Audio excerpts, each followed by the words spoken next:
And then down the bottom, Matt Carter, Zach Chappell, Matt Carter. I'm sure they won't be expecting to bat, but you just never know. And Leicestershire, one or two names I'm not that familiar with, and probably one, and that's Nick Welch. Yeah, they have, like Notts, but for different reasons, had pretty much the same squad throughout the competition. They have made one change for this game from the very disappointing defeat by Derbyshire at home last time out, and that is that unfortunately the all-rounder Ben Mike, the Nottingham-born all-rounder Ben Mike, his shoulder isn't quite right. They're not going to risk him, and Klein, the South African left armour, comes in to replace him. So they are led, of course, by Colin Ackermann, Nick Welch, Gareth Delany, Arron, Lilley, Harry Dearden, George Rhodes, Lewis Hill, Callum, Parkinson, Klein, Will Davis and Gavin Griffiths. And the players are out there, the two umpires are out there, one from each county. Paul Pollard and Nick Cook are the two standing umpires. It's similar weather to that we had at Trembridge last night for the Notts versus Derbyshire game, in that we have got lovely hot sunshine, really blue skies and the floodlights on, but we know why, because obviously it is going to start getting darker as the game goes on, and the floodlights, they always take a minute or two to warm up, so it is in the regulations, I think, that they stick them on before the start, and the players just sort of get used to them as the game goes on. So Notts are batting in their gold shirts and green cricket trousers, and in more of a mustardy coloured top. Leicestershire are in the field. I'm going to have to nip next door in just a moment, Rich, to speak to the good folk of BBC Radio Nottingham, but Nash and Hales out there, and we'll shortly be underway for what is the 9th match in the group. Notts top the group. Leicestershire mathematically, are they there or already at the snooker stage? Callum Parkinson goes in and bowls to Chris Nash, who is forward a little tentatively, just defending, blocking it out into the offside, out towards Gareth Delany, who is the man just in front of point. Parkinson in again from the Bennett end. Nash drives, doesn't really time it, runs out towards Ackermann, who is at mid-off on the edge of the circle. Again, there is no run, giving it a little bit of air. Parkinson, good to see. In he goes again, bowls. Nash waits for it and then looks to cut it away, guide it away into the offside. All he can do is pick out the man at short third, who is Gavin Griffiths. So 3 dot balls to start with for Callum Parkinson. Pitch has been used before. In goes Parkinson and bowls. Nash drives, and he's got that through nicely. It was too much width from Callum Parkinson. Nash didn't have to put too much weight into the shot, just made sure he picked out the gap in the covers between Delany and Will Davis. And once you beat the infield on this very fast Grace Road arena, you are going to get 4, and he's going to run away from you. It does look an absolute picture at the moment. In goes Parkinson and bowls much straighter. Nash turns his wrists on a defensive shot, pushes it back up the pitch towards Parkinson, who skips across towards the leg side in front of Hales. Dot ball. Parkinson in again to finish his over. Nash drives and he's caught. Hit it straight back, and it was only about a foot above the ground. Didn't time it at all. Parkinson has taken a wicket in his first over. Chris Nash will be disappointed, desperately disappointed about that. Dave was saying that he was hoping to end his time at Nottinghamshire with a trophy, may yet do so, but he also wants to go out in a little bit of a personal blaze of glory, I'm sure, or not on this occasion. Hit one very nice 4 through the offside, but Parkinson picked up his man. A nice caught and bowled for the young left armour. They haven't been starting, they had throughout much of last season started with Parkinson in the T20s, but just of late Ackermann has gone to pace. But back to Parkinson, and it has paid off for the Foxes, who have a wicket in the first over. Nash caught and bowled by Parkinson for 4.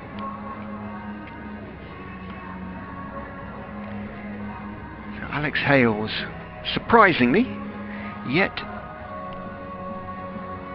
to score a 50 in this competition for Nottinghamshire this season, and he'd be keen to do that before the quarter-finals.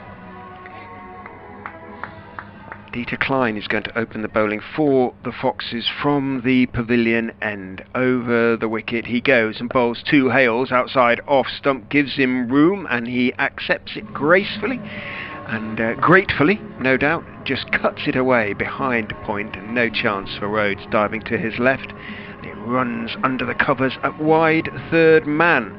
Width really fatal from the bowler's point of view, especially outside off stump to a player as good as Hales.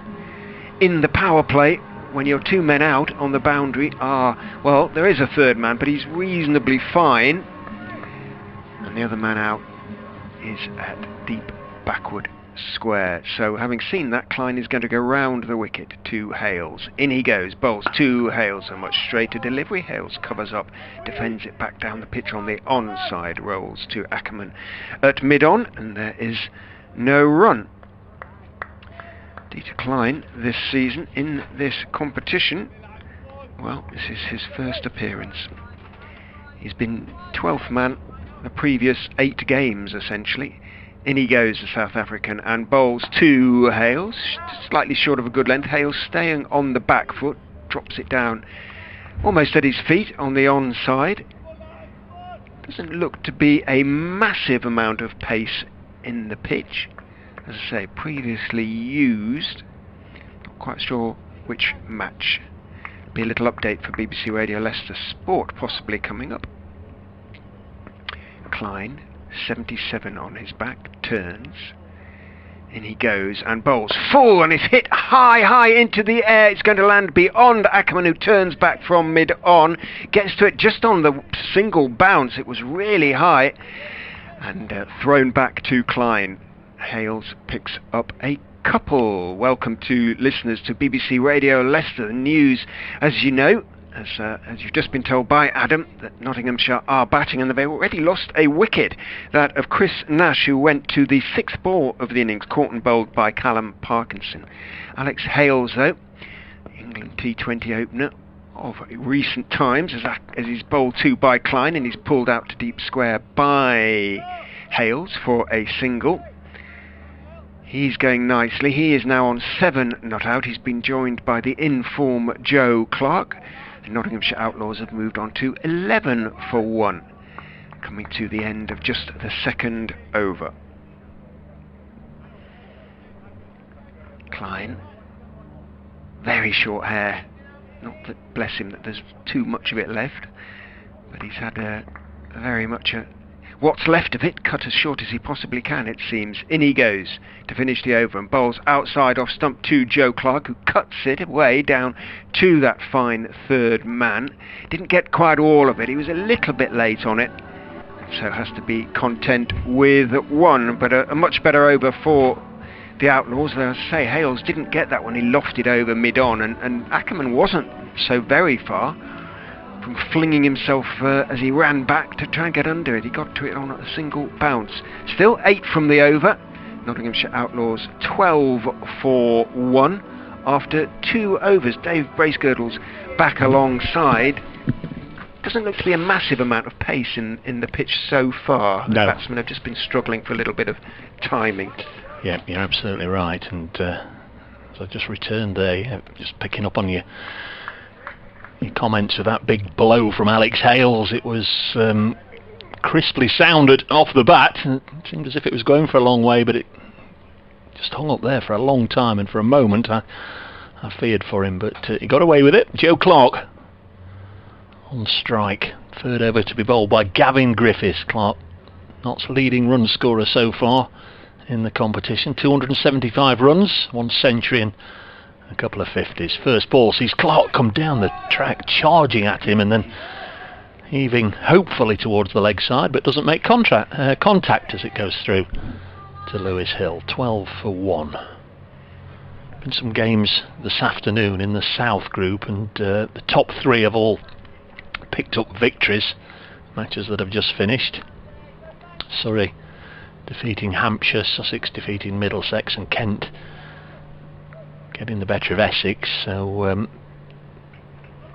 the defending champions Essex are out. They can't make the quarter-final stage. 12 for 1. Next ball Sees Clarke hit it very crisply indeed over mid-on, and it's gone all the way towards the car park. Big blow from Joe Clarke. Minimal backlift really, and for a fella that's, he's not an absolute giant, Joe Clarke. He gets enormous power behind these shots. Look how far it's gone. It has gone right up to the car park. Look, as one of the Leicestershire fielders goes and fetches it. Nobody there to throw it back, of course. That was a huge blow, and Clarke, that's just his second scoring shot, like Hales. He's moved on to 7, 18 for 1. Yeah, I think he picked up the pace of that one okay. Lovely shot. Powerful shot, as you say, wonderfully timed. Just fell for 16 last night. Was just starting to get going when he fell. Next ball from Griffiths, and again Clarke comes and he's punched this into the offside. That's a decent stop there by, is that the skipper? It's Davis. Will Davis throwing himself down at extra cover. Saved 3 runs there. They scampered through for a single, so the fielder couldn't hang on to it. Yeah, 10 to 12 overs of these two, and Leicester are looking at 200, aren't they? There's 1 or 2 more to come. Ben Duckett's in sparkling absolutely. form. Really played nicely last night. An unbeaten 57, and Christian and Moores and Mullaney and Patel. Hales has forced this to backward point. They take a single. Hales hasn't got a 50 yet, so he's the one that I don't think they'll be too concerned about, but sooner or later a player of his quality is sure to deliver. He takes a single there to move on to 8, 20 for 1. Saving it all for the quarter-finals, well, or finals day perhaps. If be a man for the big occasion, doesn't he? He enjoys it. Well, he does indeed, yeah. If there is a criticism, I guess, of the format, and obviously this year we're just grateful for any cricket, I suppose it is that a side can run away with the group and play really well, and then just have one poor performance in the quarters and you're out. Next ball is forced to the offside on the bounce. That's taken there by Gareth Delany. No run. Remains 20 for 1. I take it it's Nick Welch who's number 67. He's the one that we didn't have on the, or I didn't have on the, correct, in the Observer's book of Leicestershire players, or whatever it is. The I Spy book, wasn't it? I know other books are available. Did you ever have that as a youngster? Remember, the I Spy book of cricket. We had those little fat Observer ones. Yeah, as well. Yeah. All different sorts of subjects. We used to buy one when we went to the Lady seaside. as well, yeah. That's right, yeah. Next one played away on the leg side by Joe Clarke. They'll run quickly. Clarke is an absolute whippet between the sticks. Throw comes in from the deep, but they are back for a couple, and Notts just getting a little bit of momentum going. 10 from that over, 22 for 1 after 3 overs here on BBC Radio Leicester, BBC Radio Nottingham. Glad to have you along for this unusual start. We've tried all different sorts of times over the years. I can't remember one starting at 5 o'clock before, but it doesn't matter, does it? Perhaps get us home a little bit earlier. Ackermann is going to have a go from the pavilion end. He's been a little bit loath to use himself in this competition so far this season, actually in both red ball and white ball competitions, and sometimes that's the way when you become captain, isn't it? You don't almost self-conscious about choosing yourself to bowl. He's only picked up a couple of wickets so far. Well, you shouldn't be self-conscious when you're a world record holder. Well, you wouldn't think so, but he was almost embarrassed about that. But he'll take it, I'm sure. I was going to say, I bet there's a book about it at the end of his career. Ackermann is in, drops a little bit short, but it rather confuses Hales. He takes his bottom hand off the bat and it comes off the thigh and trickles somehow down towards short third man, so the leg bye is taken. They always said the same about the Somerset player, was it? Arron Sapire, he had 5 for 6 or something ridiculous, didn't he? He was the holder for a long time, wasn't he? Ackermann is in again to Clarke, who is driving but not putting his weight into the shot, steers it out to mid-off, where I think that's Davis, picks up, yeah it is, he holds his hands up to shield his eyes from the sun, drops a little bit short on that occasion. Ackermann, he's cut away, didn't quite time it as well as he would like, Clarke, so he might just not pick up 4. He isn't going to pick up 4. Good chase back down there to the deep extra cover boundary, dragged back about a yard inside by, I think it was Delany, so just 3 on that occasion to Clarke. He moves on to 13. Ackermann in to Hales. Bowls. Hales goes for the slog sweep. It hits him roundabout on the hip, but he was down on one knee, and it was in a legitimate shout from Ackermann, not given. Umpire Pollard, I think it is, indicates it was going on down the leg side. Ackermann in again. Bowls. Hales drives in the air, and he reaches to his right. Ackermann can't get there. Long on, runs round down in front of us, George Rhodes, and makes sure it doesn't cross the boundary. So he is going to pick up just the single. Hales, he was just for a moment, his heart will have been in his mouth as Ackermann reached across. It was round about head high, but it was well to Ackermann's right, and he stuck out his right hand, couldn't get there. In he goes. Bowls to Clarke, who lofts him high over the leg side and in towards the meat for 6. Well, that one was in the slot, as they sometimes describe it. Well, they're very fond of describing it these days, and Ackermann, it had been a pretty decent over up to that point. Not the way to end it with a 6. He concedes a 6 from the last ball, and Nottinghamshire 33 for 1 now after 4. Looks in the mood, doesn't he, Joe Clarke? That's 2 6s already. He's on 19 from 9. Hales a run a ball, 9 from 9. Notts 33 for 1 after 4. This is only the second time that Notts have batted first in the competition. They've successfully chased on 5 occasions, but the one other time they batted first was last Sunday at Trent Bridge, when they scored 198 for 5 against Derbyshire. So that's the only sort of guideline we've got as to where they are with regards to setting. Start of a new over, and this is Klein, left arm round the wicket, bowling to Hales, and he manages just to get away with one that goes through to Lewis Hill. Hales was backing away, and Klein just about managed to get it inside the blue guideline, so the umpire didn't call it as a wide.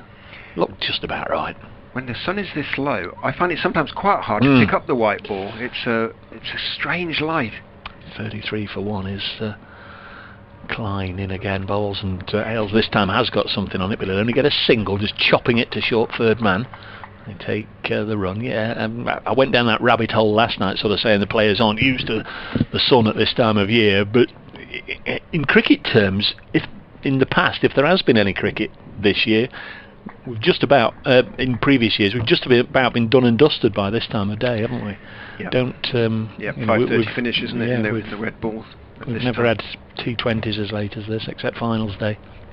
Next ball is slammed away again by Clarke down the ground, but it's well stopped by the bowler. Prevents any runs. He looks in a mean, menacing mood here, Joe Clarke. 19 off 10 now for the former Worcester man.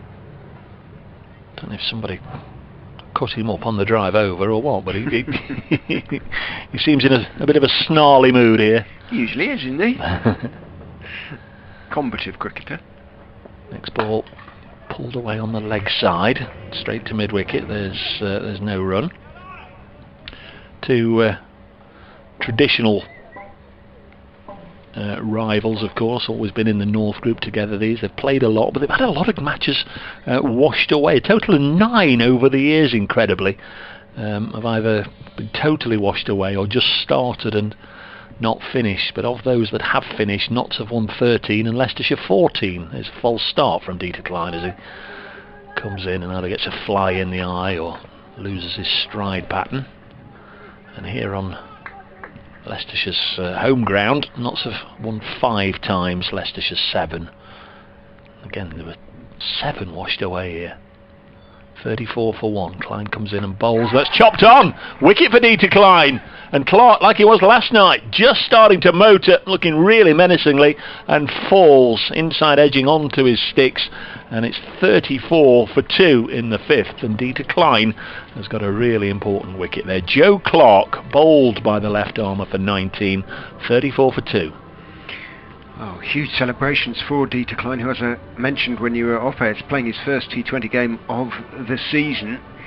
And he's a very nice man, but he's been getting, obviously, a little bit frustrated about not getting his opportunity. Well, he's got it today, and he'll feel that he's justifying it at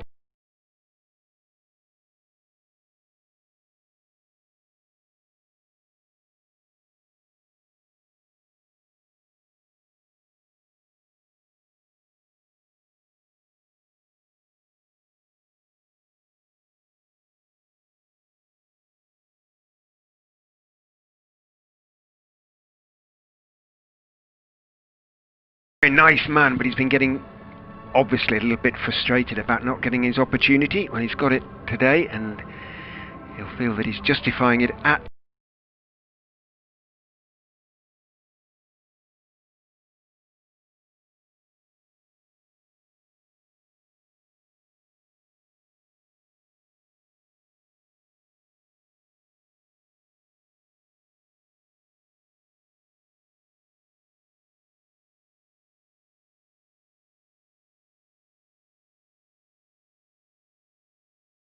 nicely to deep backward square. He'll keep the strike, just one there for Duckett.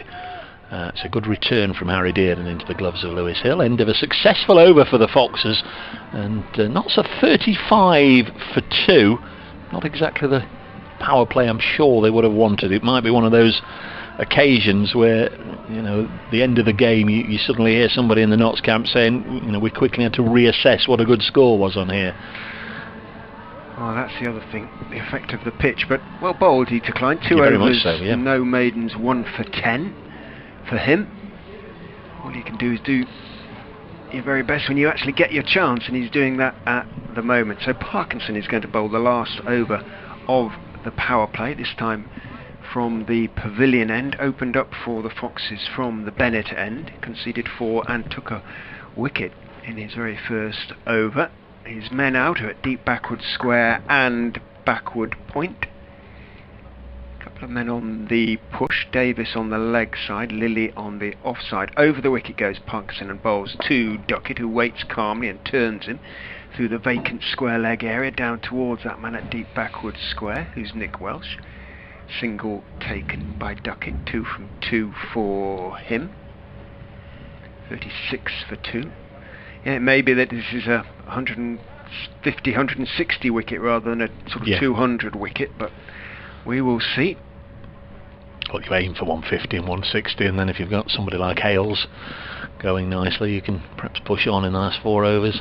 Parkinson's going to go round the wicket to the right-hander, drops a little bit short.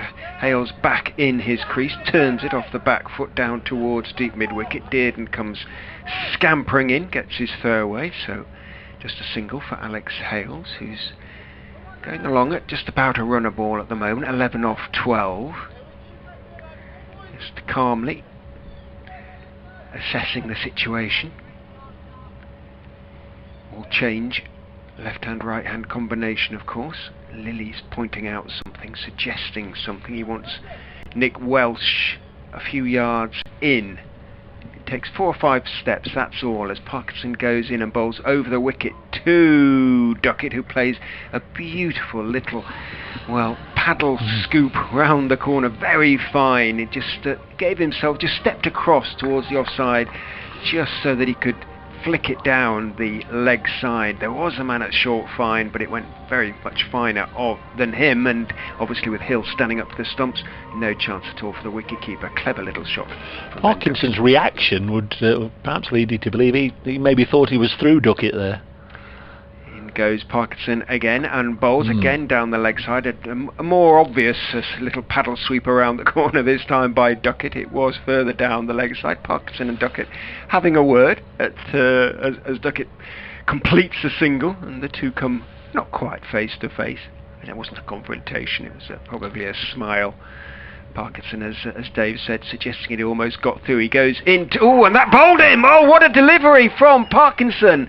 It bounced, he was half forward, Hales. It just turned enough, hit the top of off stump. Oh, that was a bit special. It was indeed, yes. You can see it from here. We're not in line, but really did look to almost rag square, as they say. And pitch middle and clipped off the off bail. Lovely bit of bowling. Of course, we know Alex Hales is a big, tall man. He can get a nice stride in there. You usually can't see too much of the stumps, and that was a terrific bit of bowling from Parkinson, just to get one to turn enough, just to miss the outside edge and topple off that bail. Terrific stuff, and it's 42 for 3, and Parkinson's now got rid of both openers. I tell you what, he won't have bowled many better balls than that, Callum Parkinson. It turned just enough, and to beat an international of Hales' quality, you know, there's a little bit in the pitch, yes, but you've got to use it, and you've got to use it well. And Hales wasn't going for a big shot or anything like that. He was looking to defend it, and it's nice to see that he shares his brother's passion for a good celebration on taking a wicket. They are very interchangeable, aren't they? In certain respects, as you would expect, of course, from twins. Matt always seems 100% at everything. In goes Parkinson and bowls over the wicket to Tom Moores, who probably is a little bit surprised to find himself facing a delivery in the power play, the last delivery of the power play in fact. 42 for 3 at the end of it, Nottinghamshire.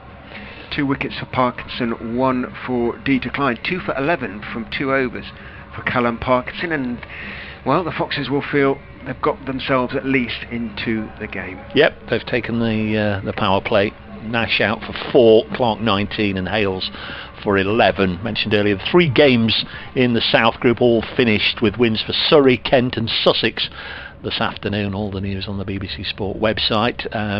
Lancashire versus Durham at Old Trafford started at 4 o'clock as the 7th over begins with Ackermann bowling to Duckett. Clips this one away on the leg side for a single. 43 for 3, and they reach the interval at Old Trafford. Durham scoring 152 for 5. They'll be desperately keen to beat Lancashire. I think if they beat Lancashire and beat Notts, then they might need snookers, but there's a chance. I think there's just a chance that mathematically things could work out for Durham, but highly unlikely. 43 for 3 is the score. Big game in the Central Group has also started, as this one's hit back to Ackermann by Moores, yet to get off the mark. Northants are batting against Somerset. They're 43 for 1 in the 6th over at Taunton. Concentrating on matters here as Moores again remains on naught as he hits it back to the Foxes skipper Ackermann. It's just dropped onto a nice tidy line and length here.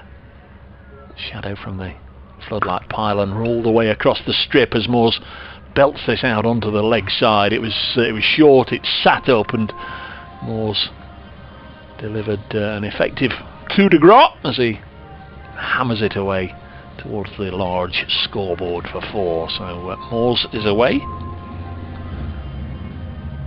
Still only 4 from 4 though. That's the trouble. If you soak up a few dot balls, you're always playing catch up. They're coming in again to Moores, who hits this one down to long off and gets a single. 48 for 3. That's the motorcycle club just having a bit of a tear around the block, and I think it is called the Outlaws Motorcycle Club, isn't it? It is, yes indeed. 48 for 3.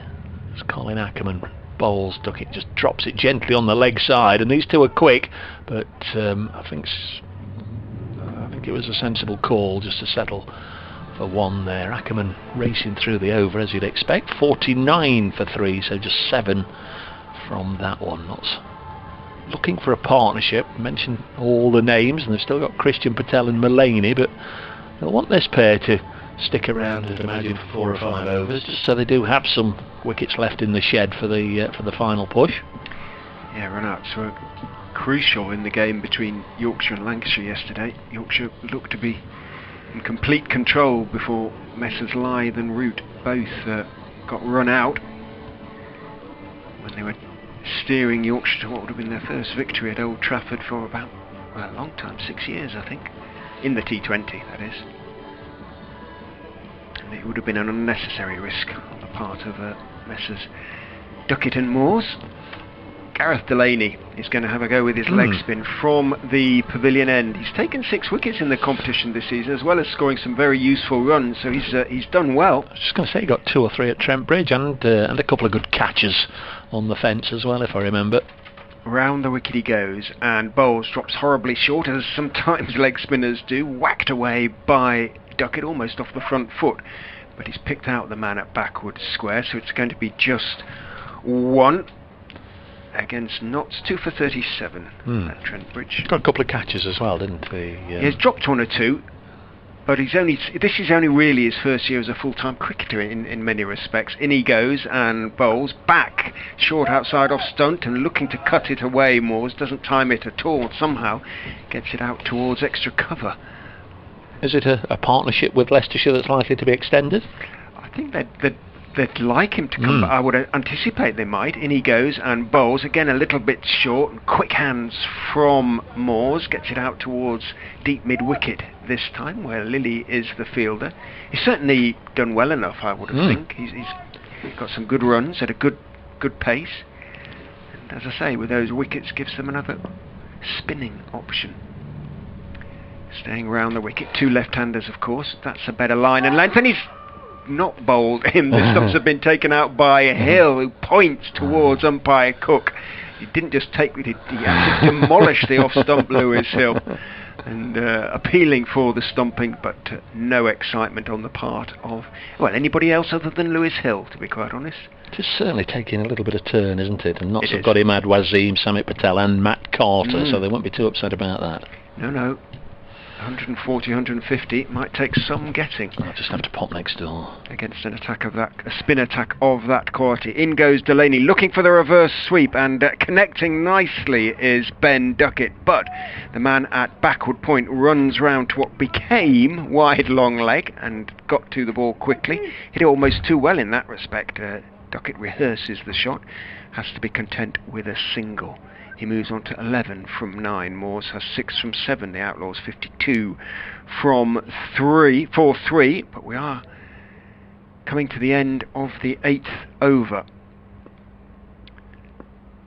Delany, just a couple of steps and in. Bowls, a little bit of extra bounce as he goes back, Tom Moores, and cuts it out, chops it out into the offside. Harry Dearden is the man on the cover boundary.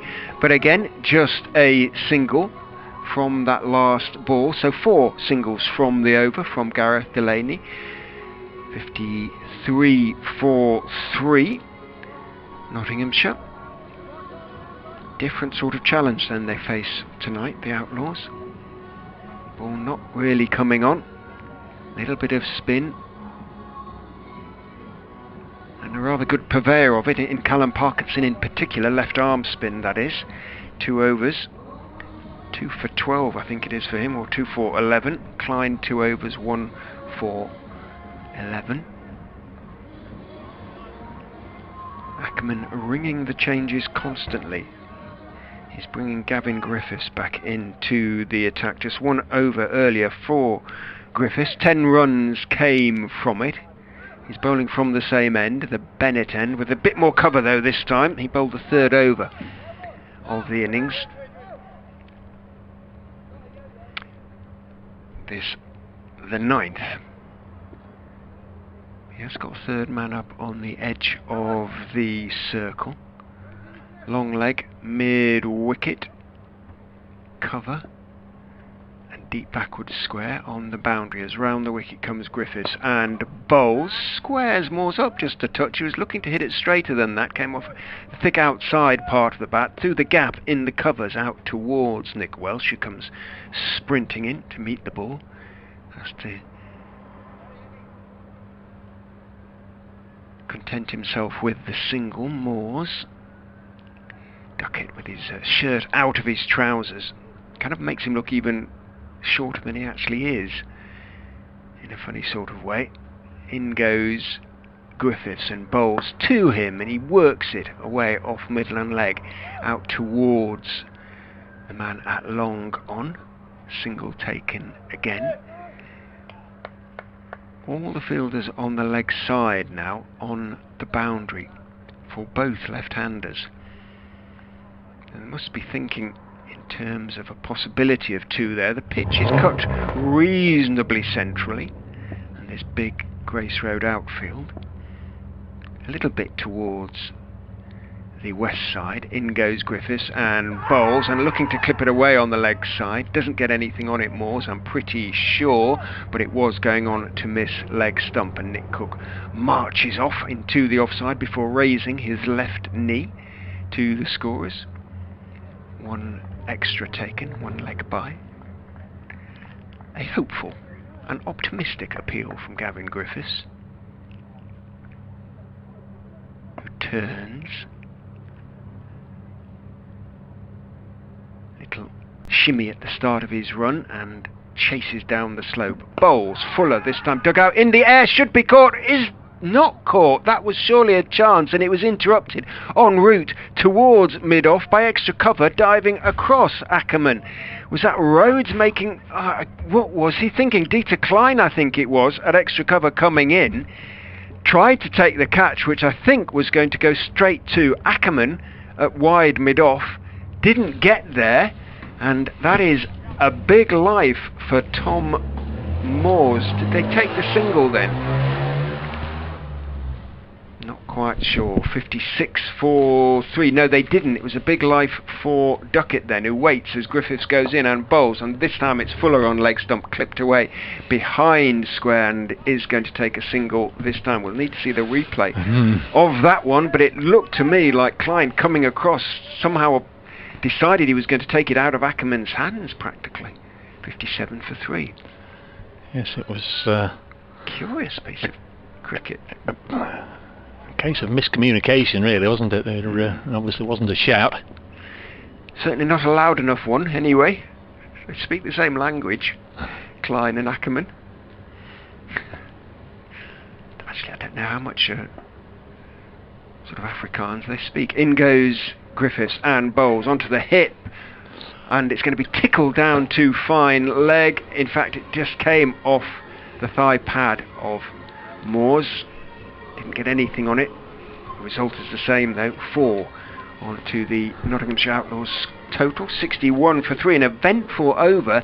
8 runs in the end came from it, but there should have been a wicket as well, and Leicestershire might pay dearly for giving Ben Duckett a life. He is on 13 off 12. Tom Moores has 8 off 11. Sticky start for the Outlaws, and this pair not exactly filling the rest of the Notts dugout over there with a great deal of confidence.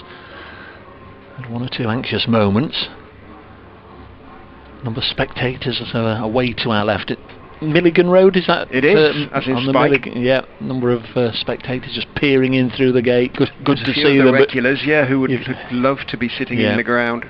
It's nice to see them there, but you'd rather see them here inside, watching on.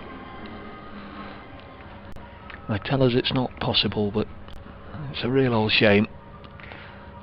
Is Arron Lilley going to have a bowl, his first of the evening, bowling to Duckett, who eases it into the offside. They should get a couple of runs. Playing really close to the middle of the square, so that's a good boundary away on the meat side of the ground, and they do come back for 2. Only other game in which he's bowled... No, he has bowled in a couple of games, Yorkshire at home and Durham. Comes in again to Ben Duckett, and similarly outside the off stump, but Duckett mistimes this, and the bowler can do his own fielding work. Floats the next one up. Duckett clips it away, this time on the onside for a single. 61 for 3. It's a runner ball 14, Duckett. Moores 8 from 11. 2 left-handers meet in the middle of the strip, have a bit of a chat. Difficult lie for the fielders, I'm sure it is. It's Moores this time getting it away on the offside, and finished that with a little bit of a flourish that we often see with Tom Moore's shots, and he knew he'd middled that one. Races away through the offside for 4. Yeah, a little sort of helicopter almost, isn't it? Not yet on the board, but it will go up in a moment to 66 for 3. Moores on to 12. Next ball from Lilley. 2 Moores, and this time can't beat Ackermann. Just inside the ring. It's coming to us. Having to restart it, I think, the scoreboard, yeah. Catching up with itself. There we go. It'll sort itself out in a minute. There we are. Outlaws 68 for 3. Next one is just tickled away by Moores onto 13.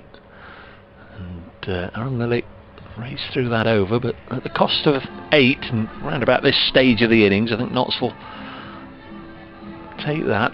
We've reached the halfway stage. 69 for 3. Still got enough wickets in the shed to have a big push later on, but certainly Leicestershire taking the power play overs. 42 for 3 Notts were at that stage, with Hales, Nash and Clarke all out relatively cheaply. The renovation of the manual scoreboard just about finished this week, fully repainted now, as well as completely redid the whole frontage, new wood and everything, and all the numbers. I was watching in fact, there it goes now. The old running fox on the top was really galloping round as the breeze was blowing at it. Will Davis then. We haven't seen him so far in this game. He's going to bowl his first over of the innings from the Bennett end. Down the slope he comes and bowls to Moores, who has to wait and whips it away. Not that short a delivery, down towards deep backward square. Takes one, nice quick hands, turned his wrists on it. Picks up one, moves on to 14. Duckett 16.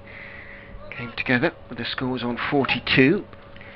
So they've added 28 so far for the fourth wicket. Valuable little stand already, one feels. Davis, little stutter, and then he's into his run and bowls to Duckett onto leg stump and turned again down to the man at deep backward square. Comes in to meet the ball. It's Harry Dearden down there, emerging from the shadows of the meet.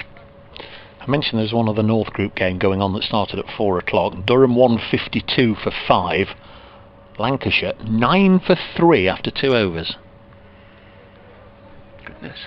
That's an interesting score to Nottinghamshire listeners, I would anticipate. They have qualified as well as Nottinghamshire, of course, already. In goes Davis, bowls a couple of steps down the wicket, tries to hit it back past him, doesn't time it at all. Tom Moores bounces back up to Davis, who makes as though he's going to hurl the ball at the stumps.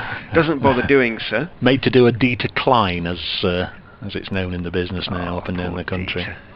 Poor Dieter. He's saddled with that. Well, it's cropped up in one or two commentaries. Goes Davis and bowls again to Moores, who swings him out into the leg side, loses it for a minute. I think Dearden there corrects himself, takes it about on the third bounce. Umpire Cook is got his left hand out momentarily, pointing out down there. I'm not sure what that was about. However, single taken again. Moores on to 15. I think you have to be careful looking towards the meat, because you're looking right into the sun, aren't you? It is. You wouldn't want a fielder on the other side of the ground. Very anything hit high in your direction. No. Davis is in, bowls, and again very wristy clip down. It's a 4-man game at the moment. Down to Dearden. Davis and Dearden for Leicestershire, Moores and Duckett for Nottinghamshire, and those have been the 4 players involved on 4 out of the 5 balls bowled so far. Single taken, 4 of those 5 balls, all down to Harry Dearden. 73 for 3. Good so far from Davis. Can he finish the over well? In he comes and bowls to Moores, dug out by Moores. It was almost a Yorker from Davis, dug out towards mid-on. Ackermann picks up throws on the bounce to Hales, so Leicestershire will be reasonably satisfied with 5 singles from the over. Nottinghamshire 74 for 3 after 11. Third over not scored 10 from it, and the fourth over they got 11. They were the 2 overs that Joe Clarke hit maximums in, but since then, with the departure of Hales and Clarke, it's been a different sort of game. Obviously Leicestershire can have more fielders outside protecting the ropes, but Duckett and Moores by and large are just looking to accumulate, just get the board ticking over, and they've been taking 4, 5 and 6 and over, but they will need to pick up the rate sometime soon, as Lilley bowls to Moores, who goes on the reverse, and he's helped that one a long way over towards the meat side of the ground for 6 with a switch hit. That's quite extraordinary, absolutely extraordinary. I think Kevin Peterson did it against Morley all those years ago in a test match, and people were absolutely flabbergasted. They'd never seen anything the like, but it's almost a common day occurrence now, isn't it, for somebody just to switch round like that. Mighty blow from Moores takes him on to 22. First ball of the over.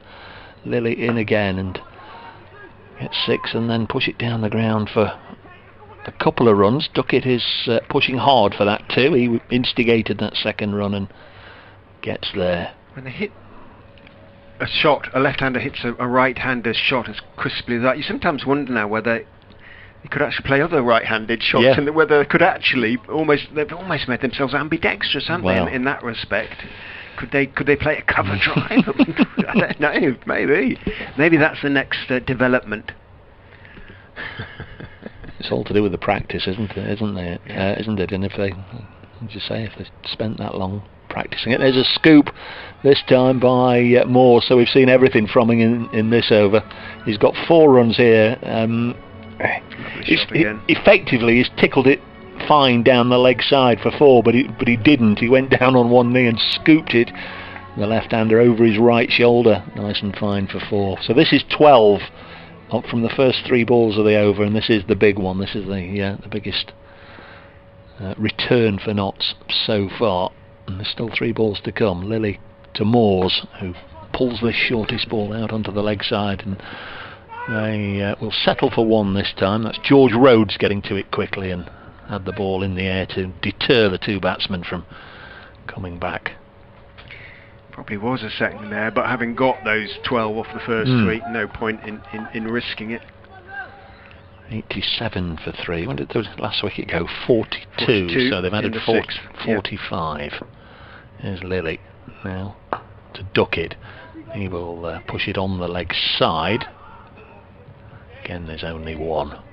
Just hit it just a little too firm. It needed to be gentler if he was playing the drop and run 2, which might have crossed his mind. 88 for 3. Duckett on 19. Moores has gone racing away now on 29, and on strike here he'll push it into the offside, but no run. So a good end to the over for Arron Lilley, but all the damage was done early on. 14 from the over there, and after 12 overs here on BBC Radio Leicester, BBC Radio Nottingham, the Outlaws, top of the group, looking to remain undefeated, are 88 for 3 after Dan Christian won the toss and opted to bat. Feels a bit like the sort of track that Lancashire have got used to playing on at Old Trafford in a way, when it's taking a little bit of turn and a little bit of spin and isn't quite coming on as well as the batsman would like, but it emphasises the importance of the result in one respect for Nottinghamshire, in the importance of having a home game on a type of wicket they're more used to. Speaking of the Red Rose, they're 10 for 4 Jeepers. against Durham. Durham have, well, they didn't win any of their first 4 games, did they? Or 5 games? Or 4 games? Klein is in from the Bennett end, over the wicket onto the legs of Ben Duckett. Turned, but this time not down to Harry Dearden. He's got it a little bit finer, down to long leg. And Callum Parkinson is the fielder down there. He's content with a single. He moves on to 20, playing second fiddle at the moment. Not often that is the case with Ben Duckett, but Tom Moores has played some very clever shots in going to 29 off 23. He's on strike as Klein goes in and bowls to him, and that's a wristy clip into the leg side. Not just into the leg side, it's over the boundary at square leg and into the popular seats. A little pick-up. There's nothing much of Tom Moores either, and goodness me though, he has strong wrists, and that was a beautiful pick-up off a foolish delivery on leg stump over square leg for 6. I mean, your average club player playing that shot, the ball wouldn't even go off the square, and it just sailed away. They have great eye coordination. In goes Klein and bowls outside off stump. He tries to chop it away through the offside. That helicopter shot that Moores plays with such a flourish, an individual flourish, but this time he didn't connect. He stays on 35 now of 25 balls. Nottinghamshire 95 for 3. Yes, we tried that. We'd put our backs out and all sorts. I'd also need to give it a heck of a lot more of a wind up than he did. It was just sort of a little jab, wasn't it? The shot for 6 was, indeed.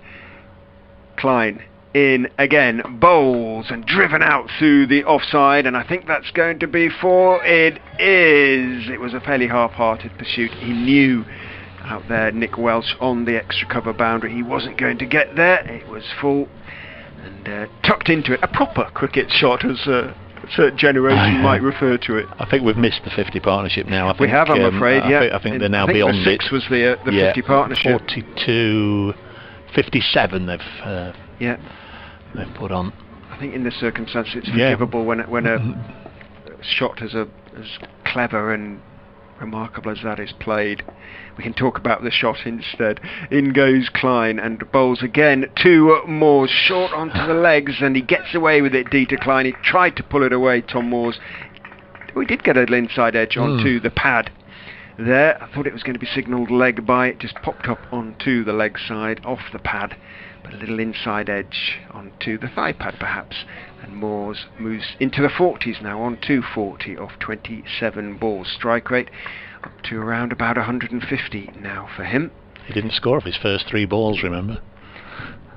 Klein into Duckett, who turns him. A length delivery off middle and leg out towards Lilley at mid wicket. He puts in a nice low throw, which wicketkeeper Lewis Hill will appreciate, staring into a bright low sun. End of the over. 100 up for the Outlaws after 13 overs. 101 for 3, and they're recovering nicely, Dave, from a difficult position at 42 for 3. Last 2 overs, 14 from Lilley's and then 13 from that one from Klein, so 27 from 2 overs.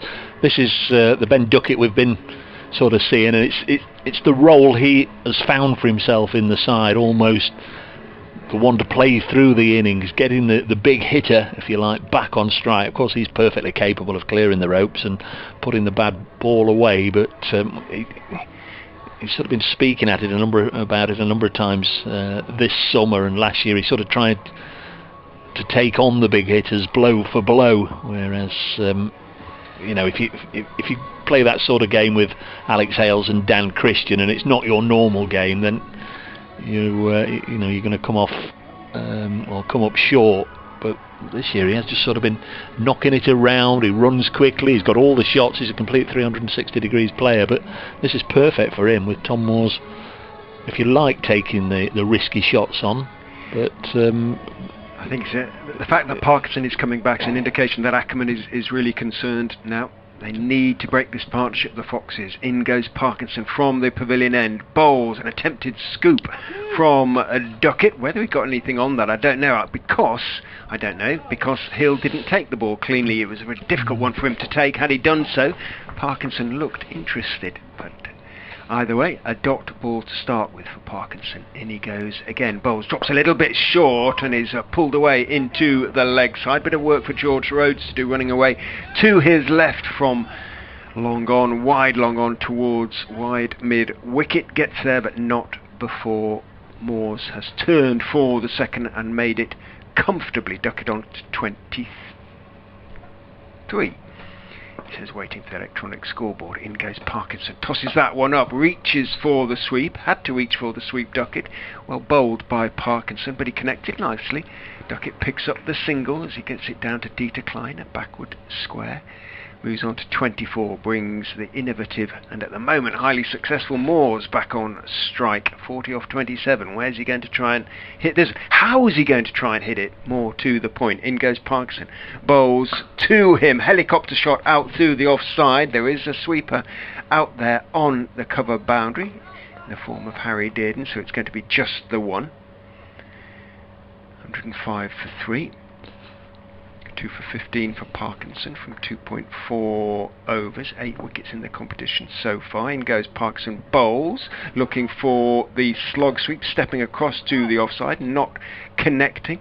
Duckett comes off the pad, bounces out and down the wicket, picked up by Hill, stepping out from behind the stumps, and there's no run. Parkinson in again, bowls, quicker, flatter delivery, pushed away off Midland leg out towards Rhodes. They will surely turn 4-2 and make it comfortably. The throw would have had to hit from Rhodes at the non-striker's end to have had any chance of running him out. It didn't, so a couple of runs for Ben Duckett. He moves on to 26, 107 for 3, 6 runs from the over. And Parkinson won't be entirely disappointed with that, but when he is getting that little bit of turn, perhaps he'll maybe look for a little bit more flight in his final over. Yeah, there were no liberties certainly taken by either batsman in that over from Parkinson, who's through 3 overs, 2 for 17. Going to A change at the far end. Will Davis is going to take over from D to Klein. Davis just bowled the one previous over, which went for 5 runs. Nice tidy one in the 11th over, but Tom Moores has certainly accelerated since then, and he's on strike on 41 from 28 balls. 107 for 3. 6 overs remain. 10 and over would be 167, and I guess in a funny way, I think both sides might just accept that, knots from where they were, and Leicestershire, holding knots to 167, they'll very much fancy the chances as this is hit down the ground. He was trying to get it square of the wicket, I think, Tom Moores on the leg side, but is that a no ball? It is indeed. Yep, Nick Cook continued to stick his arm out, so it was a really expensive mistake there by Davis in overstepping, because he's gone for the single, but of course 2 more for the no ball, and the free hit is now signalled. So 110 for 3, and stand by your beds, this could go anywhere. Free hit for Duckett. It's on 26. Davis has decided he's going to go round the wicket to the former Northampton. Here he comes, bustling approach, right arm, fast medium, bowls, and Duckett hits it straight back over his head, and 1 bounce into the sight screen for 4. Nice clean pick up from Duckett. So 5 balls left in an over that's already gone for 7. Isn't the comeback that Will Davis was looking for? It's an absolute cardinal sin, isn't it, to bowl extra balls, be it a wide or a no ball in this. It is when you're not express. It's not as though you're striving for an extra inch or 2 of pace and you're bowling at 90 miles an hour plus. It's 114 for 3. The line doesn't move, it's always there. Just make sure your foot's behind it. Next ball is worked away onto the leg side, and again he's bisected the fielders there for 4 more. It was indeed. He reached forward there, Duckett, and as we've been saying, and everybody knows, he's not the tallest of fellas, but I think he got to it sort of a low full toss, and like Moores earlier, you just sometimes wonder how they can manipulate the ball into certain areas, just so wristy. Yeah. 118 for 3. 58, 68, 76. He says, doing the old Rachel Riley's quickly there. 76 they've put on. Duckett, he's now going at better than a runner ball. 34 from 27. I'm looking at Dave and I'm thinking of Rachel Riley, and there's quite a big jump. 118 for 3. Duckett has 34. Here comes Will Davis. Field is up on the offside, and it's slammed back past the bowler for 4 more by Ben Duckett. That's 3 in a row. The over didn't get off to the best of starts from Will Davis, and it's continued to spiral downhill. He didn't put it there, Davis, on that occasion. That's 15 that we've had from the over. Is that right? There's still 3 balls left? Yeah. Yeah. Is it 3 or 2? 4, 1, 2, 3, 4, 5. 2. We've had 5, one of which was a no ball. So. Well, that's what I thought, but it's saying 14.3. Let's have a look. Next ball forced by Duckett off the back foot, but straight to the bowler this time. Yeah. Unless that's 1 plus 2 no balls. Yeah, I think it must be. Yeah, so 2 balls left. Yeah. 15 from 4, most expensive over of the innings. And power to add. 122 for 3. Duckett on 38. Moores has 42. It's 2 left-handers really getting on with it now, and Duckett's helped this one away down towards long leg. There'll be a couple of runs. Love to see his wagon wheel. Well, but for both of them, in fact, complete 360-degree players. He's rehearsing that, but he's rehearsing it from a foot or so, maybe 2 feet outside off stump, to get it down to long leg. Deliberately play it down there is an astonishing thing. 124 for 3, final ball of the over. Ben Duckett on 40. Might take a single and fancy keeping the strike. Here's Davis in again. Well, he's not looking for the single. He's looking to could find the ropes, but he won't. Just a couple of runs. That's good fielding in front of the main scoreboard there. Somebody was almost in a different postcode to us, but a couple of runs to end the over. Both batsmen are on 42. The Outlaws are 126 for 3, 19 from that over from Will Davis. And if he hadn't just overstepped by half an inch first ball, so it would have just been a single from the first one, and he'd have been able to ease himself into the over rather than really playing catch up. 126 for 3, 5 to go. Well, we were thinking 150 to 160 might be a decent score, but Nott's ambitions will be now much higher than those, and demonstration of the depth and the class of this Outlaws side. Parkinson, as Ackermann desperately tries to break this partnership, will finish his spell. In he goes and bowls an attempted reverse hit from Tom Moores, doesn't connect, and Parkinson almost on principle appeals, but although it pitched a long way outside off stump and did spin back in, not going to be given that one by umpire Pollard. In goes Parkinson, fires that one in, and just waiting for it, Moores pushes it back past the bowler down the pitch on the onside, and takes one as from long gone. George Rhodes comes running in. So much for the umpire to weigh up when they go for the switch it and miss it, and there's an LBW appeal. You've got to. It bounced as well, didn't it? Has it pitched outside leg for the left-hander or the right-hander? Yeah. Yeah. In goes Parkinson over the wicket again, this time to Duckett, who just paddles him around the corner, just stepped right across, waited for the delivery, it turned, and he helped it on its way down to long leg for 4. Dave's going to update BBC Radio Nottingham with some pretty good news for over the last half an hour. Ben Duckett and Tom Moores having built this impressive partnership, which is now approaching 100. They came together with a score on 42. It's now 131. So 89 they've added so far for the 4th wicket. In goes Parkinson and bowls again to Duckett. Again he's swept around the corner down towards long leg. This time Klein does get to the ball quite quickly, and he's got one of the best arms in the Leicestershire side, Dieter Klein. One bounce into the gloves of Lewis Hill right next to the stumps, so it has to be just one. For Duckett, moves on to 47, who's going to be first to 50. In goes Parkinson, bowls to Moores, who slogs him down to mid-wicket for 4. Genuine real slog there from Tom Moores, but no less legitimate for that.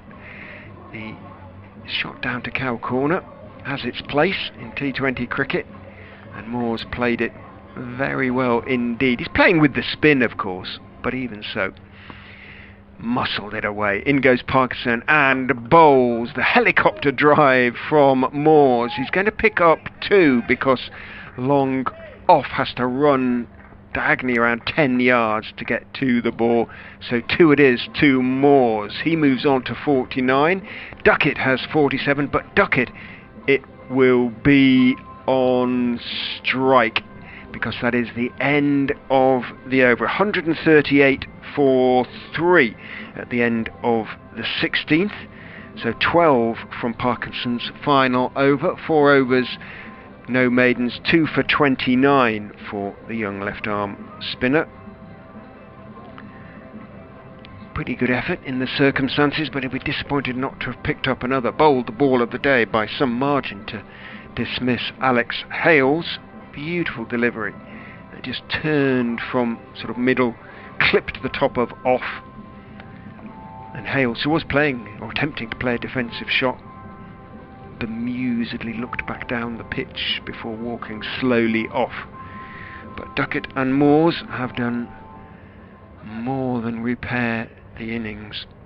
138 for 3, so 96 the partnership now, as Duckett is on strike to Gavin Griffiths. Not surprisingly, Will Davis has been taken off. Griffiths round the wicket to Duckett, who makes a little bit of room, steps away to leg, and Griffiths sees that and bowls outside off stump, and Duckett, a rather inelegant swat at the ball as it goes past outside off stump. Not going to be signalled wide, I'm afraid. dropped ball, a rare event in recent overs. 138 for 3. All the leg side fielders out on the boundary and 1 on the offside. Griffiths in again. Duckett hits him through mid-on. Tom Moores hops out of the way. You can tell how straight it was from that fact. But out there on the long on boundary, the fielder gets across to his right and makes the stop. So just a single. Duckett on to 48. Moores has 49. 139 for 3. Partnership 97. Griffiths tosses the ball from hand to hand. He has brought a fielder in on the leg side now. Parkinson, who is at short fine leg. And he has got a long off. In goes Griffiths and bowls. Moores almost one-handed, had to wait for that before managing to get it out into the leg side. Picks up one as Lilley fields, and that's 50 for Tom Moores. 50 has come off 34 balls at a strike rate of 147. Well played, Tom Moores.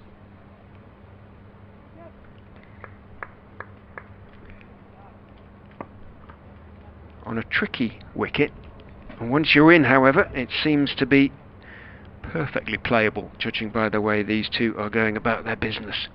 Griffiths in, bowls 2 Duckett, short outside off stump, or 2 wide anyway, not too short really, but Duckett can just rock back and cut it out into the offside. Picks up Nick Welch though on the cover boundary, coming in from the cover boundary, so just a single to Duckett. Moves on to 49, 141 for 3, 99 the partnership now for the 4th wicket.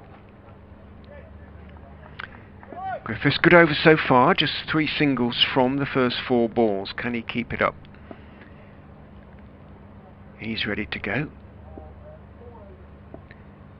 Pauses, little shimmy, and starts his run in past umpire Cook and bowls, and again slightly short but a slower ball. So again Moores takes his bottom hand off the bat and does a curious, almost little dance as he gets that one away into the leg side, pulls it around the corner down towards Harry Dearden, takes one, moves on to 51, 142 for 3. That's the 100 partnership for the 4th wicket between Ben Duckett and Tom Moores, and what a job they are doing for the Outlaws. We are still just in the 17th over, and they've got the score up to 142 for 3.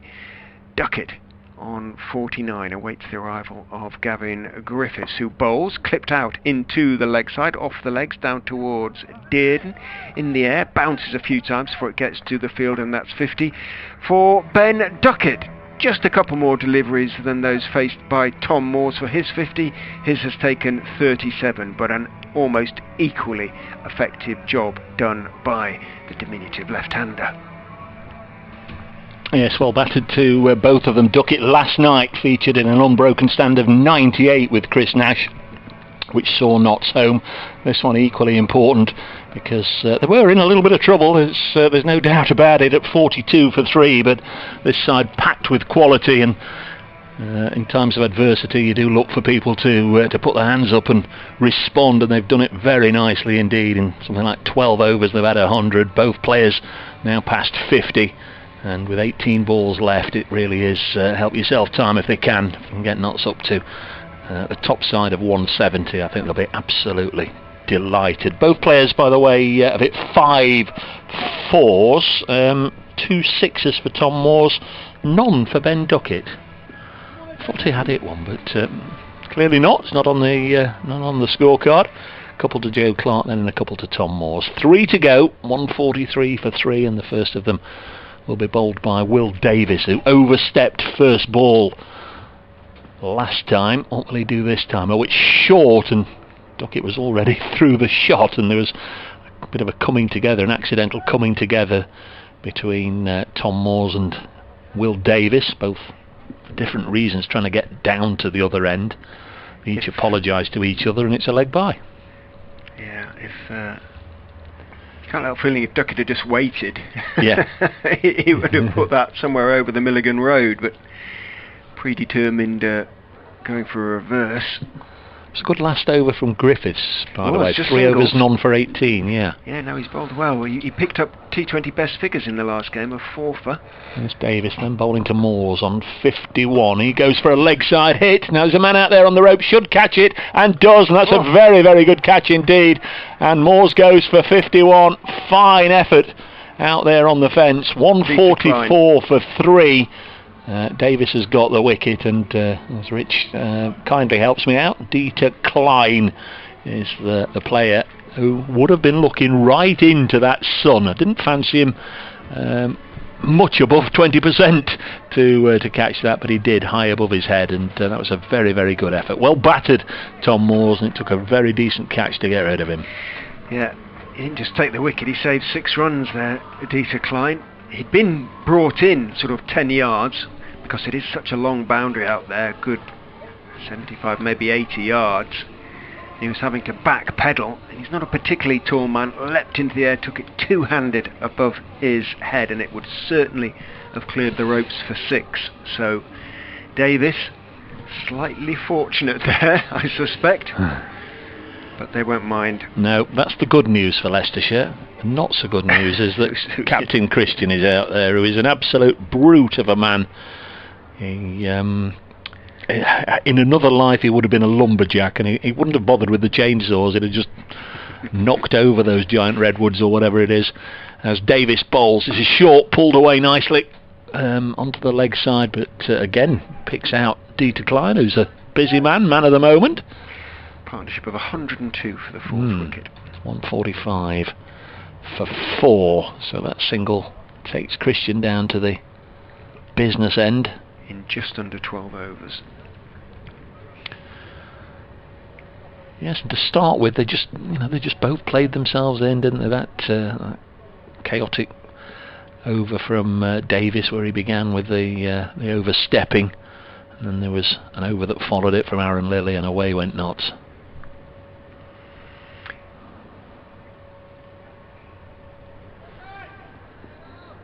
I think we're just about ready, then, Christian.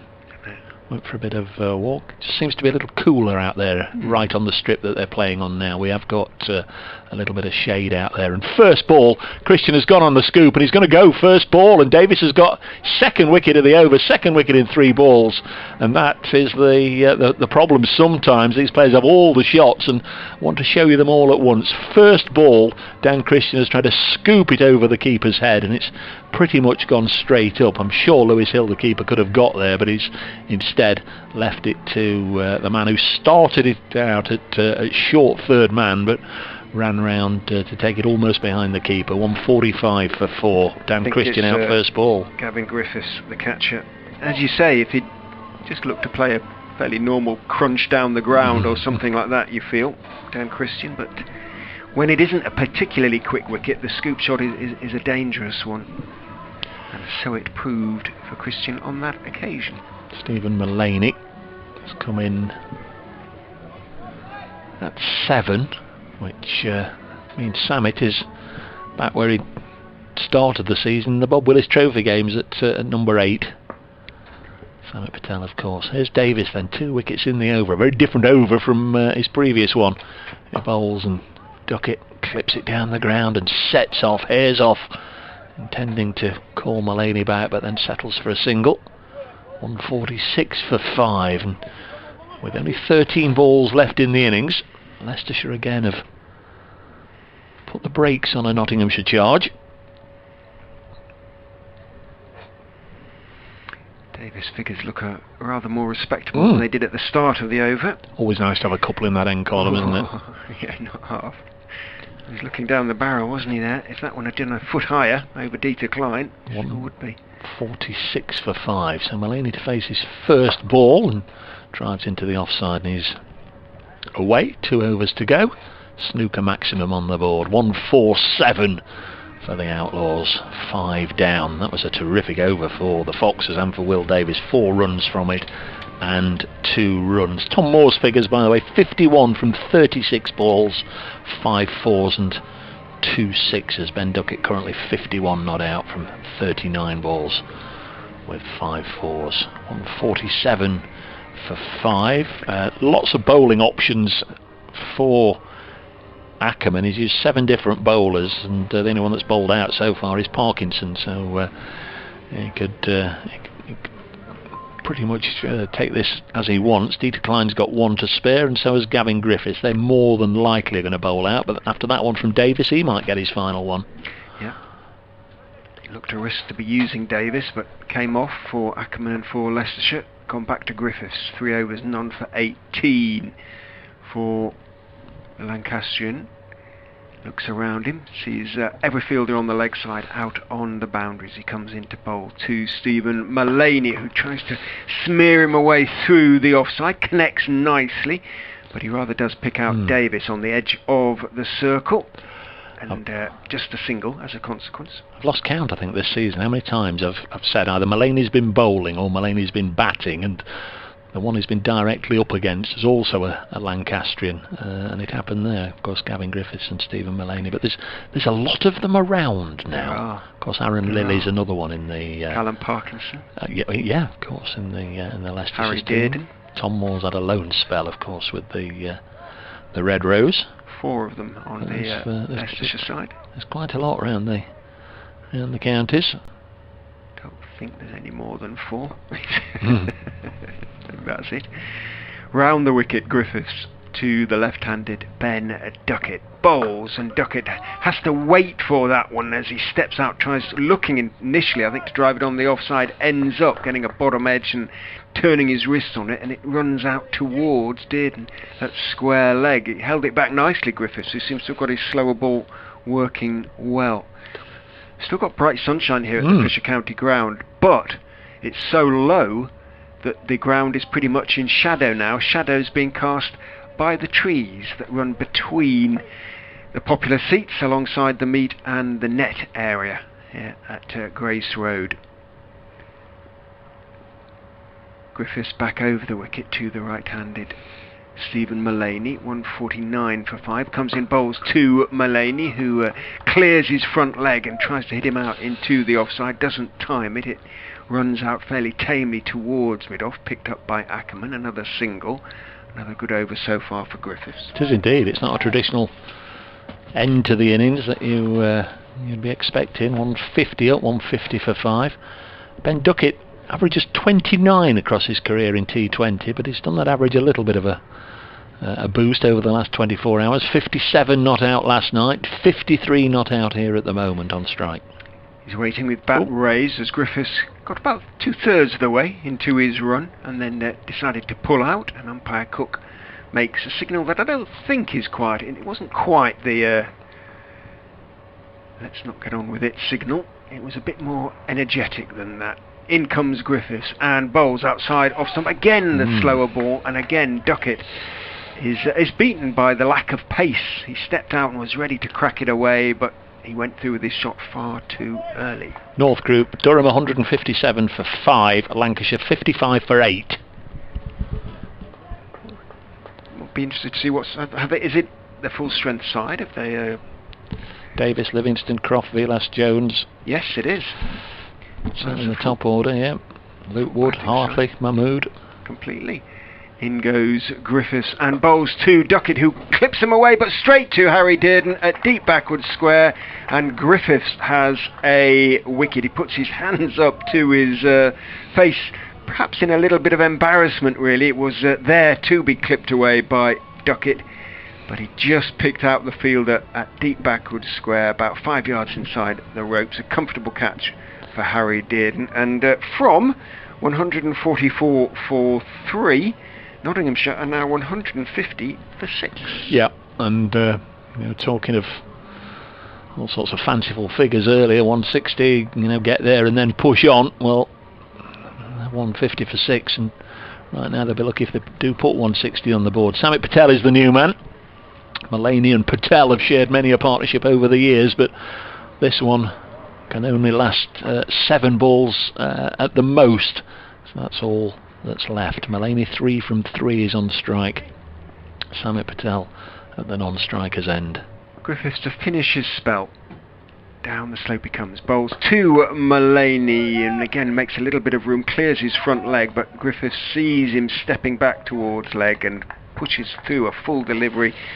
pushed out towards mid-off in the end by Mullaney, and an excellent last over from Gavin Griffiths. 4 singles he conceded and picked up the wicket of Ben. Duckett finishes with 1 for 22 from his 4 overs. Yeah, just sort of reflecting on what you've just said. 8 for 3 from the last couple of overs. That's certainly again tilted it back towards Leicestershire, who had their noses in front by winning the power play, removing Nash, Clarke and Hales, and they finished just as strongly as they started. It is going to be Will Davies to get the final over. He's lurched from the ordinary to the very, very special during this bowling spell, and he's 3 overs 2 for 27. What will his final over bring?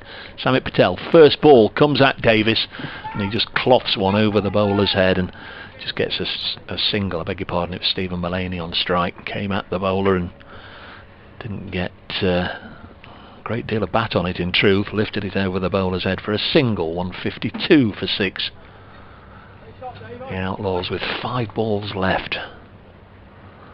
Every run now you fancy might be very, very crucial come around about an hour and a half, an hour and 40 minutes from now. 152 for 6. Davies to bowl to Samit Patel, not undefeated in the group to this point. Welch, who certainly I haven't mentioned in the field. I think the ball's been doing a very good job of avoiding him this evening. Comes in from the long on boundary to field, and it's 153 for 6. That was another slower ball from Davies. Couple of singles to start this. The final over. Mullaney on strike on a run of ball 5. Right-hander raises his bat and then heaves it away on the leg side, and the fielders out there on the meat side of the ground immediately started looking behind them. Dearden was already going over the ropes towards the boards to see where it landed, just so it wasn't a lost ball. That was a mighty blow from Mullaney. It was in truth nothing more than a gentle long up from Will Davies, and Mullaney is a strong old boy and helped it high over the ropes for 6. Can't keep bowling slower balls, otherwise the batsman's prepared. Mullaney, you could say, was prepared for that one. Absolutely heaved it, tucked in. Well, 159 for 6, so the Foxes will need at least 160, but there are 3 balls left in the Outlaws' innings. Chat between the two batsmen. It's going to take some getting, 8 and over already. Need a decent start, don't you? You need Welch and Delany to come through the power play, or at least be no more than 1 down, because the depth isn't quite there. 159 for 6. Mullaney on strike. Where will the next one go? Back over the bowler's head, and it's going to be caught at mid-off by Ackermann, who does very well indeed, and Stephen Mullaney has to go, and Davies has got another one.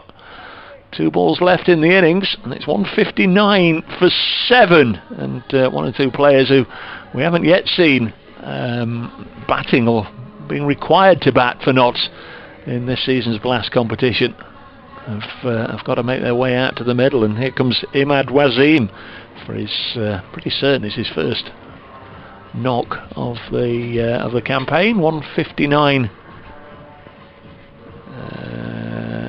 Is that for 6? It is for 7. For 7. No, the board has just turned it over. It was still showing as 6. Imad Wasim has not batted in the T20. He's at the non-striker's end. He might not actually get down to the business end. Let's have a look as Samit Patel bludgeons it down the ground to Welch. They've got to run for 2. They've got to, and they do. Comfortable couple in the end. So Imad Wasim won't be required to actually put bat to ball unless there's any mishaps from the bowler. 161 for 7. Patel has 3. Can he finish by adding to the Outlaws' boundary count, or can Davies get his 4th wicket? He's in, bowls. Patel does neither, helps it into the offside, fielded by Rhodes, straight to Rhodes, and that's the end of the innings. 162 for 7, and you'd have to say the Foxes, I'm sure, would have bitten your hand off if they'd offered it to them an hour and a half or so ago when Dan Christian's side were preparing to take first strike. 162 for 7. Nash out for 4, and Clarke and Hales followed. The end of the power play, 42 for 3. Century partnership, of course, in the middle of all that, 162 for 7. And then the Foxes came back very strongly in the closing 3 or 4 overs. And Stephen Mullaney, despite helping himself to a 6 in the final over, departed, leaving Samit Patel 4 not out, and Imad Wasim didn't face a ball. 3 for 38 is that for Will Davis, the most successful of the Foxes bowlers, although the ball the most expensive as well. Well, the ball that, yes indeed, that Parkinson bowled to Hales, I think will live long in the memory. Indeed it will. Foxes need 163 to win, and that is not going to be easy to get on a wicket which is helping the bowlers a little bit. I'm going to have a little word with BBC Radio Leicester on their DAB frequency in particular.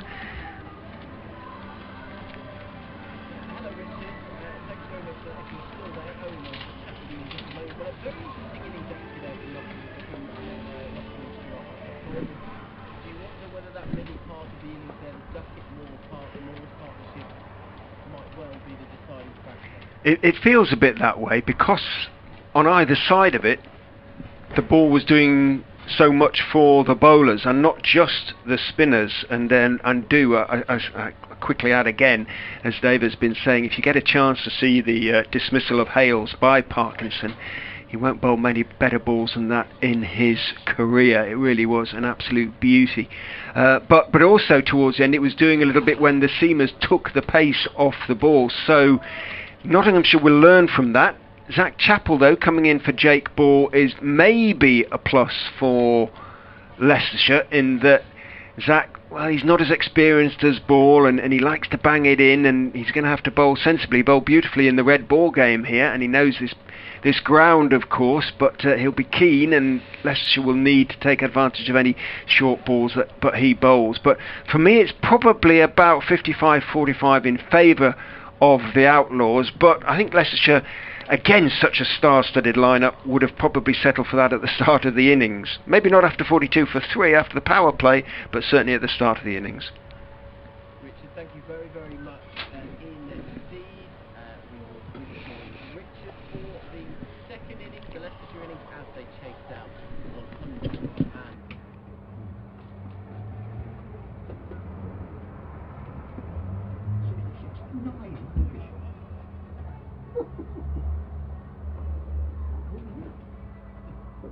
Durham. That means they're now on 9 points. Yeah, and that'll do their run rate. They're on Sunday, there's something to play for.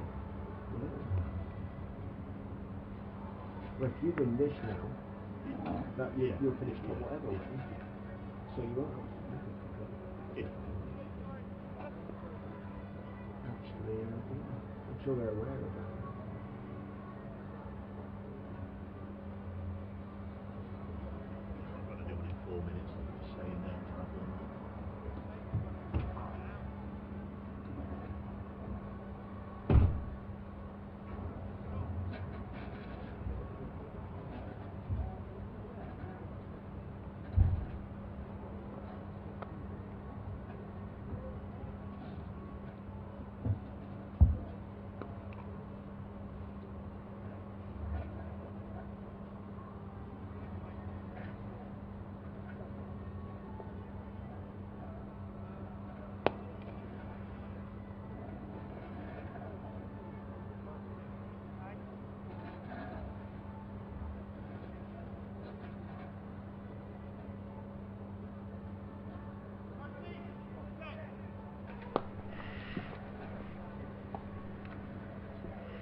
Yes, indeed. Sorry about that, chaps. I just went to put the kettle on.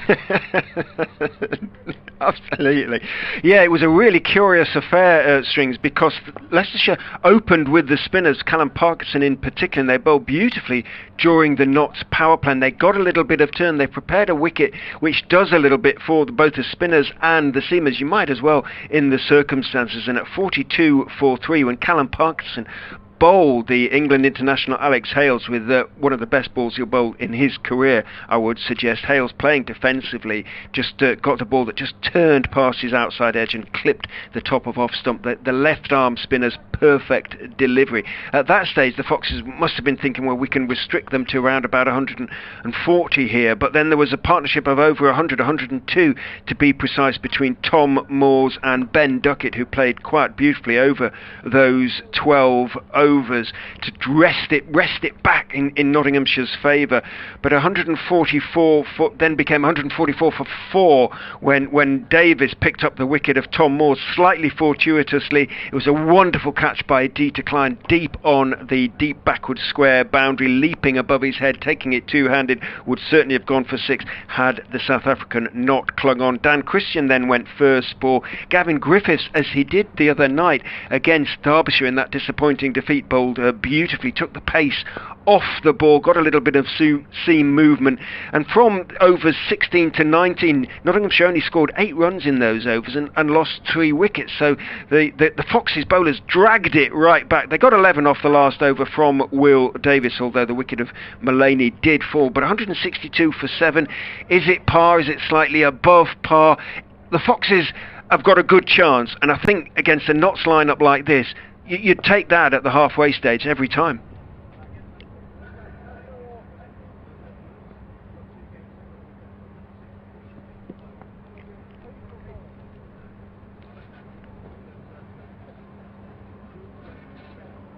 I would think he'd be saying something like that. We've already had the news that Durham, who were one place above Leicestershire in the table on the same number of points, have won their game most unexpectedly against Lancashire, and won it at a canter as well, which will have done their net run rate a power of good. It just confirms that the Foxes really do have to win this game, and then probably on Sunday against Lancashire as well. So yeah, this is the season now, really. If it's going to continue until Sunday for another 48 hours, then they have got to get these runs. I will.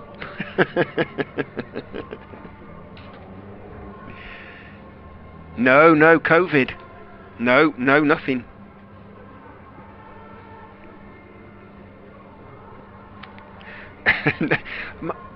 It's a paleo protein bar with just purely fruit, cold sort of crushed fruits.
Welcome back to the Fisher County ground, now bathed in shadow. The sun setting over there to my right.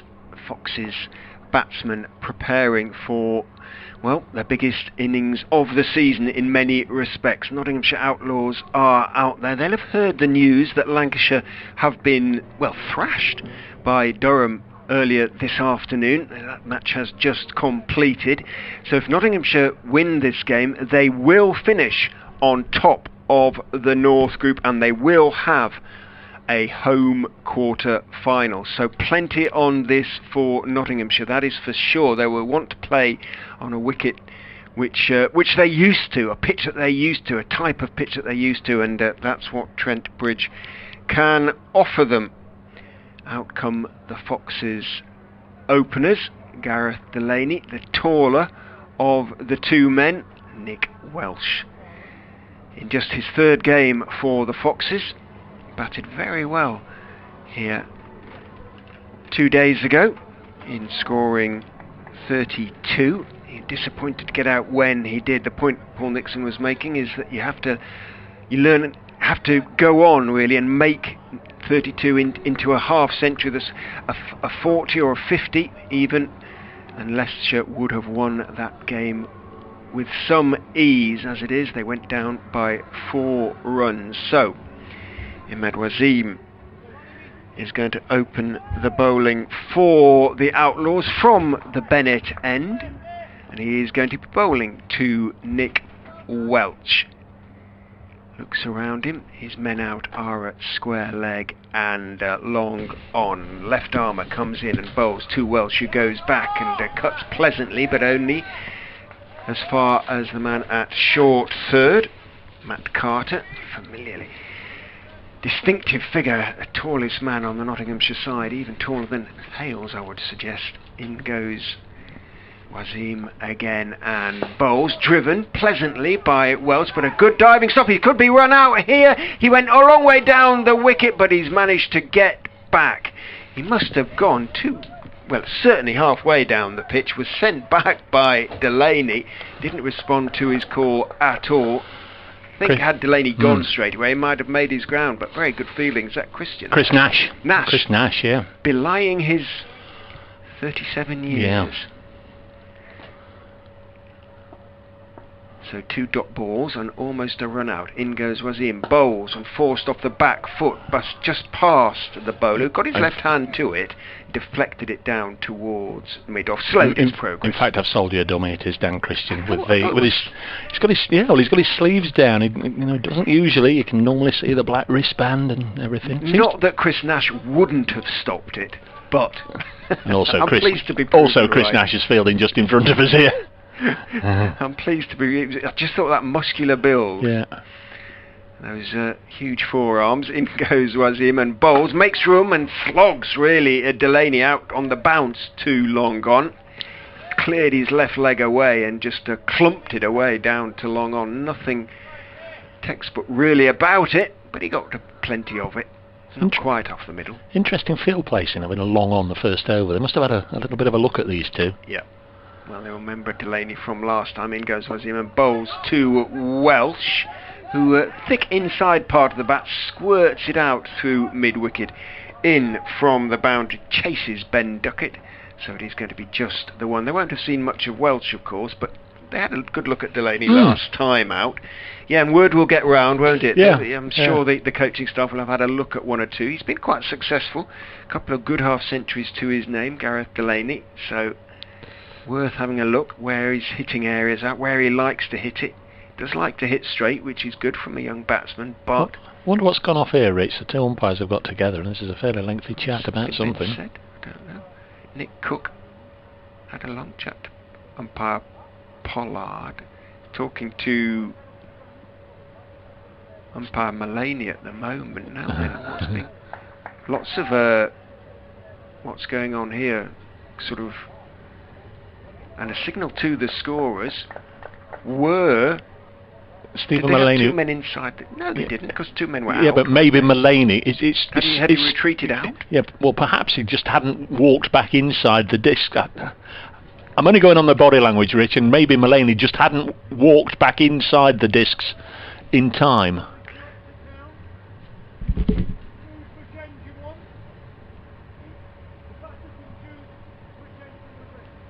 batters can choose which end. You want to be. We can hear Nick Cook talking, so now Dan Christian's getting involved, but from the hand signals, I just wonder if it might not be that, but I just wonder if Stephen Mullaney, because the players do, don't they? When they're fielding on the 30-yard discs, they sort of start off outside and then walk in with the bowler, and just maybe Stephen Mullaney hadn't walked in. It might just be Mullaney who's the shop steward at the moment. Who it does go into quite a straight line, the circle there, doesn't it? And the umpire Pollard is just outside it, but umpire Cook is showing Dan Christian and Wasim the rules, I think.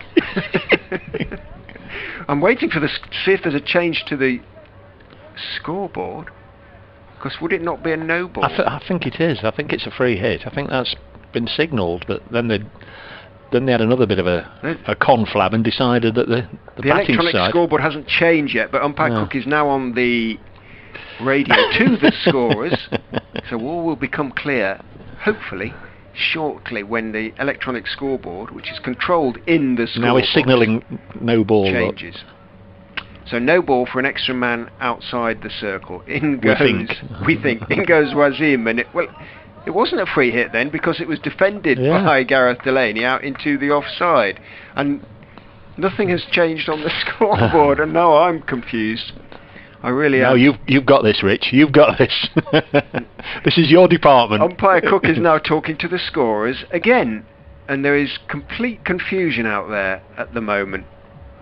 All sorts of hand signals being made by umpire Cook as he talks to the scorers, and nobody seems, with the exception of Nick Cook, quite sure what is going on out there. Well, it might be that Paul Pollard started all this, the square leg umpire. Maybe it was him that sort of signalled it to Nick Cook. I think it was, in fact, and now Nick Cook's been left to sort it all out. I don't know. I really don't know. You keep looking at me, but I don't know. In goes Wasim, a couple of steps down the wicket, forced out into the offside by Delany, but only as far as Dan Christian.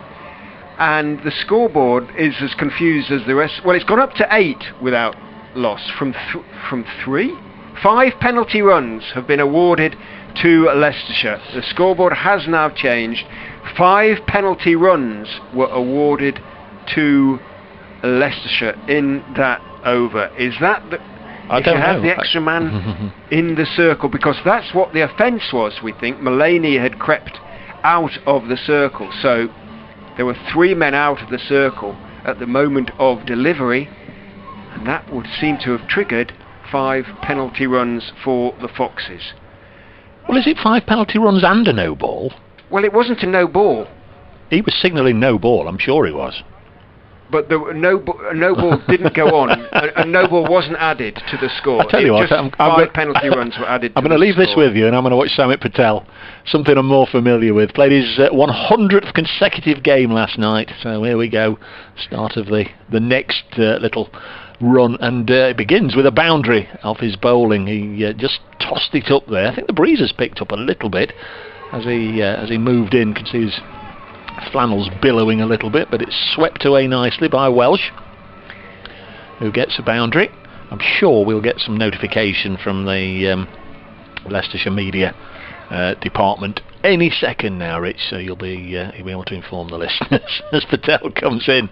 And this time it's just held back, I fancy, a little by Samit Patel, just slightly slower, and Welsh could only help it into the offside, and there's no run. So not starting with clarification, but that I'm pretty sure is what has happened. Spin at both ends. Patel bowls a reverse sweep, this time by Welsh, but can't beat the field.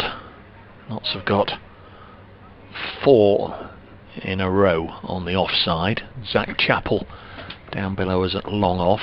It's one of the 2 fielders outside the ring, and he's bowled in behind his legs. Welsh goes down on one knee, trying to hit it away into the open spaces on the leg side, and he's been bowled behind his legs by Samit Patel. And although you've got a burning desire to get on with things, especially in the power play overs, the mayhem and confusion at the start there certainly didn't help either side. But Nick Welsh might just have had a moment or two to just sort of assess Samit Patel and just work it away and get the board going, play himself in, but he's gone for a big shot, he's taken a risk, and he's paid the price. I think one of Paul Nixon and the coaching staff's big problems about the defeat to Derbyshire last time out, and in previous games as well, was the number of dot balls that Leicestershire have conceded, if that's the right word, in their batting innings. There were 42 of them against Derbyshire, which is 7 overs out of 20 overs, dot balls. And hence he's been stressing the importance to the openers of keeping the scoreboard moving, not too many dot balls in the power play. And young Welch paid the price of trying to get on with it. New man is Arron Lilley. Oh, who had, my goodness, right. A good time of things at Trent Bridge last year in that shortened game, 11 overs a side or whatever it was, and Lilley's away first ball, punching this to long off. One in comes the throw. Well, all's well that ends well for Leicestershire, but Lilley turned and set off and was halfway down for his second, whereas partner Delany wasn't interested, but he was able to get back. What news do you have? What is the reports from on high? The 5 penalty runs were awarded because a Notts player made, quote, a deliberate attempt to distract the striker. 13 for 1 is Samit Patel in and bowls, and nice looking push into the offside. It's picked up by Christian. I don't think he had it cleanly in his fingers. You can pick a ball up but just not have it right in your hand, able to throw it, and I think that was the occasion there. End of the over. It's a successful one for Samit Patel with the wicket. 14 for 1 after 2 overs. The Foxes earlier not scored 162 for 7.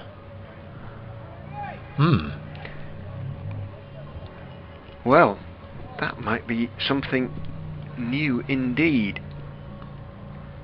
I haven't come across any incidents of that. No. Certainly not in any games in which I've been commentating, but not elsewhere either. I don't think I've ever seen an umpire produce sheets out of his pocket and start, look, this is where it says it. Yeah. Was it Mullaney? It seemed to be. Wasim is in from the pavilion end, and he's struck back a huge blow over his head onto the roof of the Turner Indoor Centre. It bounces back down, but goodness me, Gareth Delany just stood and delivered there. He tossed it up. Wasim and Delany needed no second invitation. Hit it as straight as an arrow back over his head, high onto the roof of the stand. If Notts win this game, and I know that's a long way off at the moment, they win the group, because Durham have defeated Lancashire by 74 runs. Lancashire 83 all out. Quite extraordinary, that much vaunted batting unit. Wasim in again and waiting for it, cut away by Gareth Delany, and it's Carter who's going in pursuit. He should pull it back. For goodness me, he almost made a Horlicks of it. He did manage to drag it back in the end. He didn't really seem to be gaining on it for quite a long time. Delany picks up 3 in the end. Foxes 23 for 1. It is all happening out there. Not starting spin first 3 overs. It's cricket, but not as we used to know it. Wasim in again. This time Lilley just dabs it down only as far as Carter, who's at that short third man position. Here's off the mark off his first ball. So 11 off 7 for Gareth Delany, 2 off 2 for Lilley, 24 for 1. Leicestershire. Wasim is in.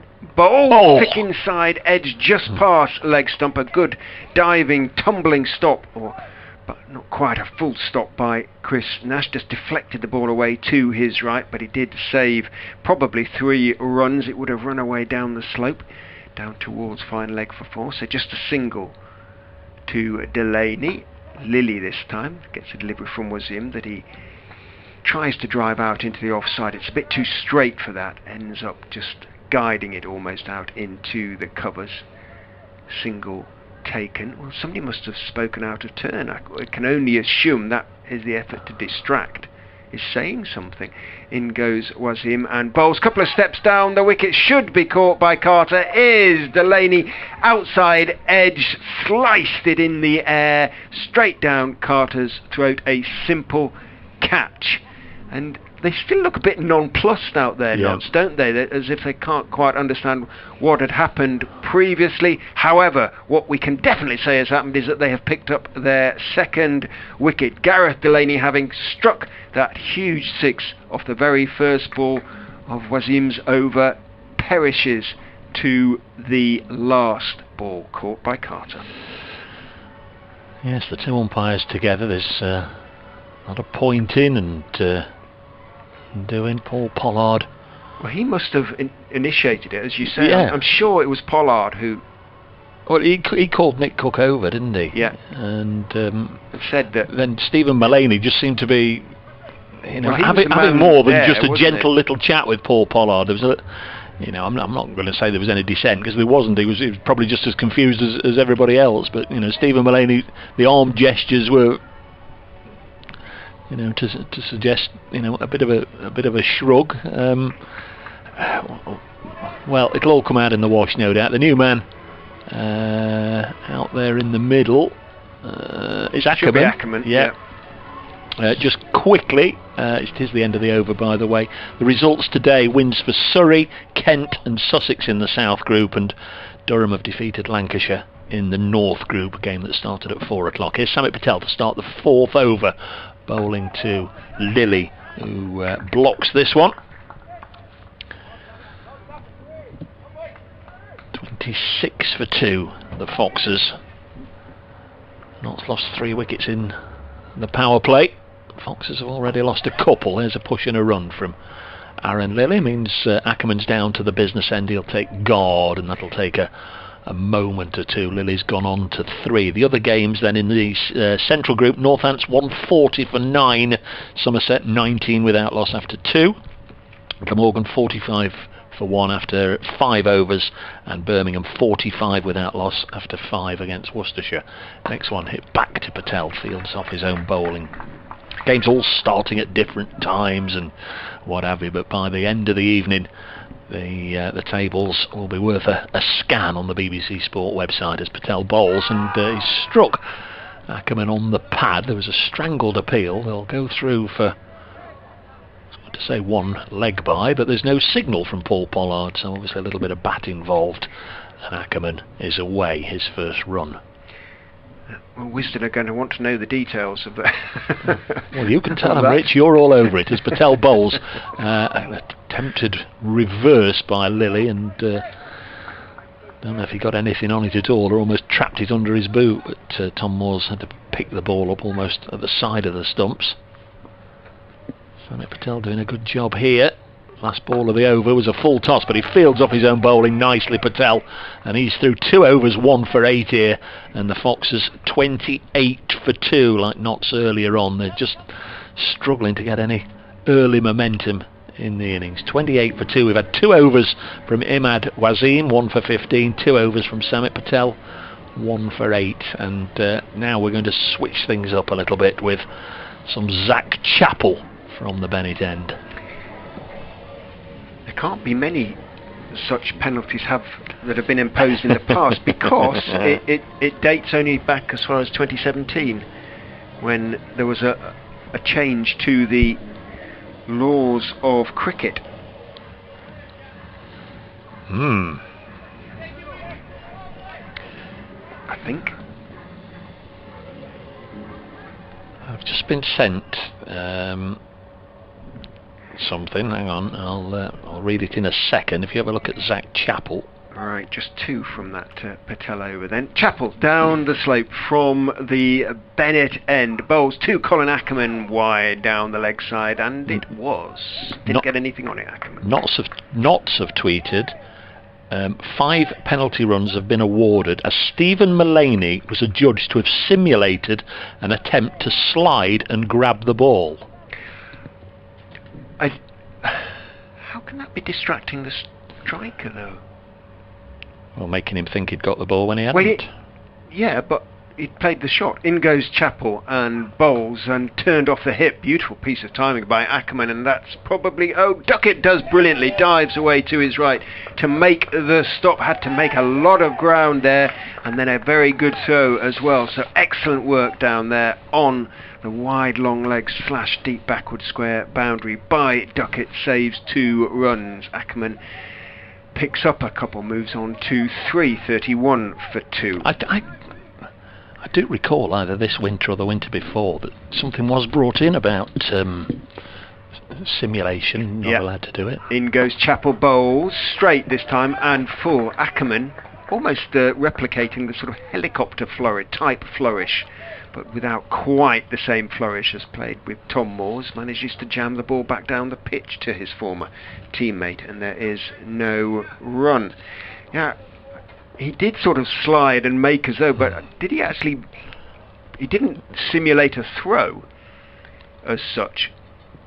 In goes Chappell and bowls. Ackermann slashes it out into the offside. It was slightly short from Chappell, and a horizontal bat from Ackermann. He tried to muscle it away between extra cover and mid-off. Didn't get it past mid-off. Has to pick up just a single. Yeah, thanks to everybody that's just sort of cottoned on to what Notts had tweeted. It's a little bit fast and furious here, but yeah, that seems to be what it is. Many thanks to everybody. But aside it all, Jim Metcalf, amidst the chaos, can I just say that Samit is bowling absolutely beautifully? You can, Jim. Yes, thank you. We can concentrate on cricket now instead of, hopefully, deliberate attempts to distract the striker. Well, that's a first for me. Know a little bit more about it next time. In goes Zach Chappell and bowls to Arron. Lilley looks to tuck him away off the legs. I don't think he got anything on it. Came off the pad, yes. Umpire Cook signals accordingly. It's picked up by Moores, running across to square leg from behind the stumps. Single taken. I think if you were the man I know you to be, you'd have already have found it on the live stream and gone back and had another look. Yeah, well, the replays, I don't think it's actually put it up amongst the replays. No, it's as confused as... Well, it might not be on if we were. No, because it was just a sort of relatively normal event. In goes Chappell and bowl clipped away on the leg side. This time Duckett's going to get nowhere near. It was short. It was up onto the hip. There is no long leg, and Ackermann was not going to miss out. Poor delivery from Chappell, especially with the field that he has at the moment, and this was the risk from Nottinghamshire's point of view. Too much of a link to read right now, Andrew, but thanks very much. He sent a link to an article about why the new fake fielding law is relevant, it's called. Thanks, Andrew. There's clearly plenty to read up on this, but we've not come across it before. Chappell is in again. It's onto leg stump, this time not quite as short, so Ackermann can only turn it round the corner, and Nash, moving across from short fine leg to short long leg, makes the stop. End of the over. The 5th over of Leicestershire's innings. 38 for 2 is the score. At this stage, Nottinghamshire 35 for 2. Yeah. So 10 off the over, but the 2 wickets the Foxes, this is a key partnership, the 2 wickets the Foxes have lost, they don't have the batting depth that Nottinghamshire have. These two need to do what Moores and Duckett did for Nottinghamshire, one feels. Yeah, the 4 overs of spin didn't give an awful lot away, but Zach Chappell going for 10. That will just help, I'm sure, Dan Christian to utilise all 3 of his spinners to the full, and also Stephen Mullaney taking pace off the ball. Imad Wasim is going to come on for a 3rd over. 3 out of the initial 6. He's 2 overs 1 for 15. The men out: Delany for 12 and Welch for 6. Wasim and Patel with the wickets. Here is Imad Wasim.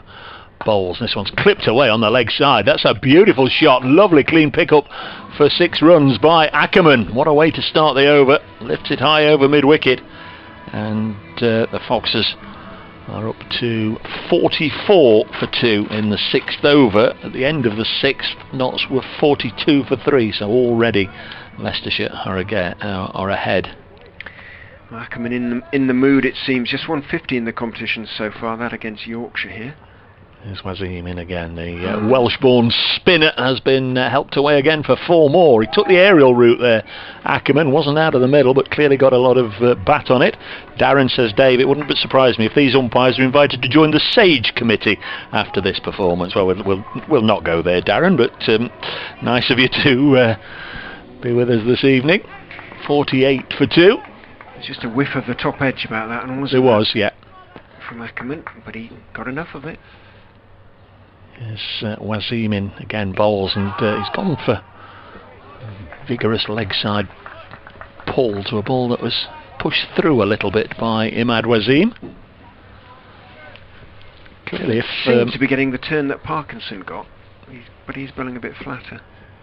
Bowls, and this one's just paddled away, and it will go away for 4 more, beating the dive of Chris Nash. 3rd boundary of the over. Just a final thing on it for now. I mean, the umpires are out there to uphold the regulations, and if there was an infringement, then absolutely right to penalise Notts. Suspect we might hear a little more of it about it afterwards, though. 52 for 2, the 50 up. As the power play overs coming to an end, and it's going to be 4 more. Might be a leg bye. It's gone down the leg side, and it is 4 leg byes. Umpire Pollard just raising his knee and tapping it in the direction of the scorers. This is a really, really important over for the Foxes. 16 from it, and still a ball to come. 18. 6-4.4. Oh, it's a 6. Yep. It's a good job you on that. Next ball is push and run. Oh,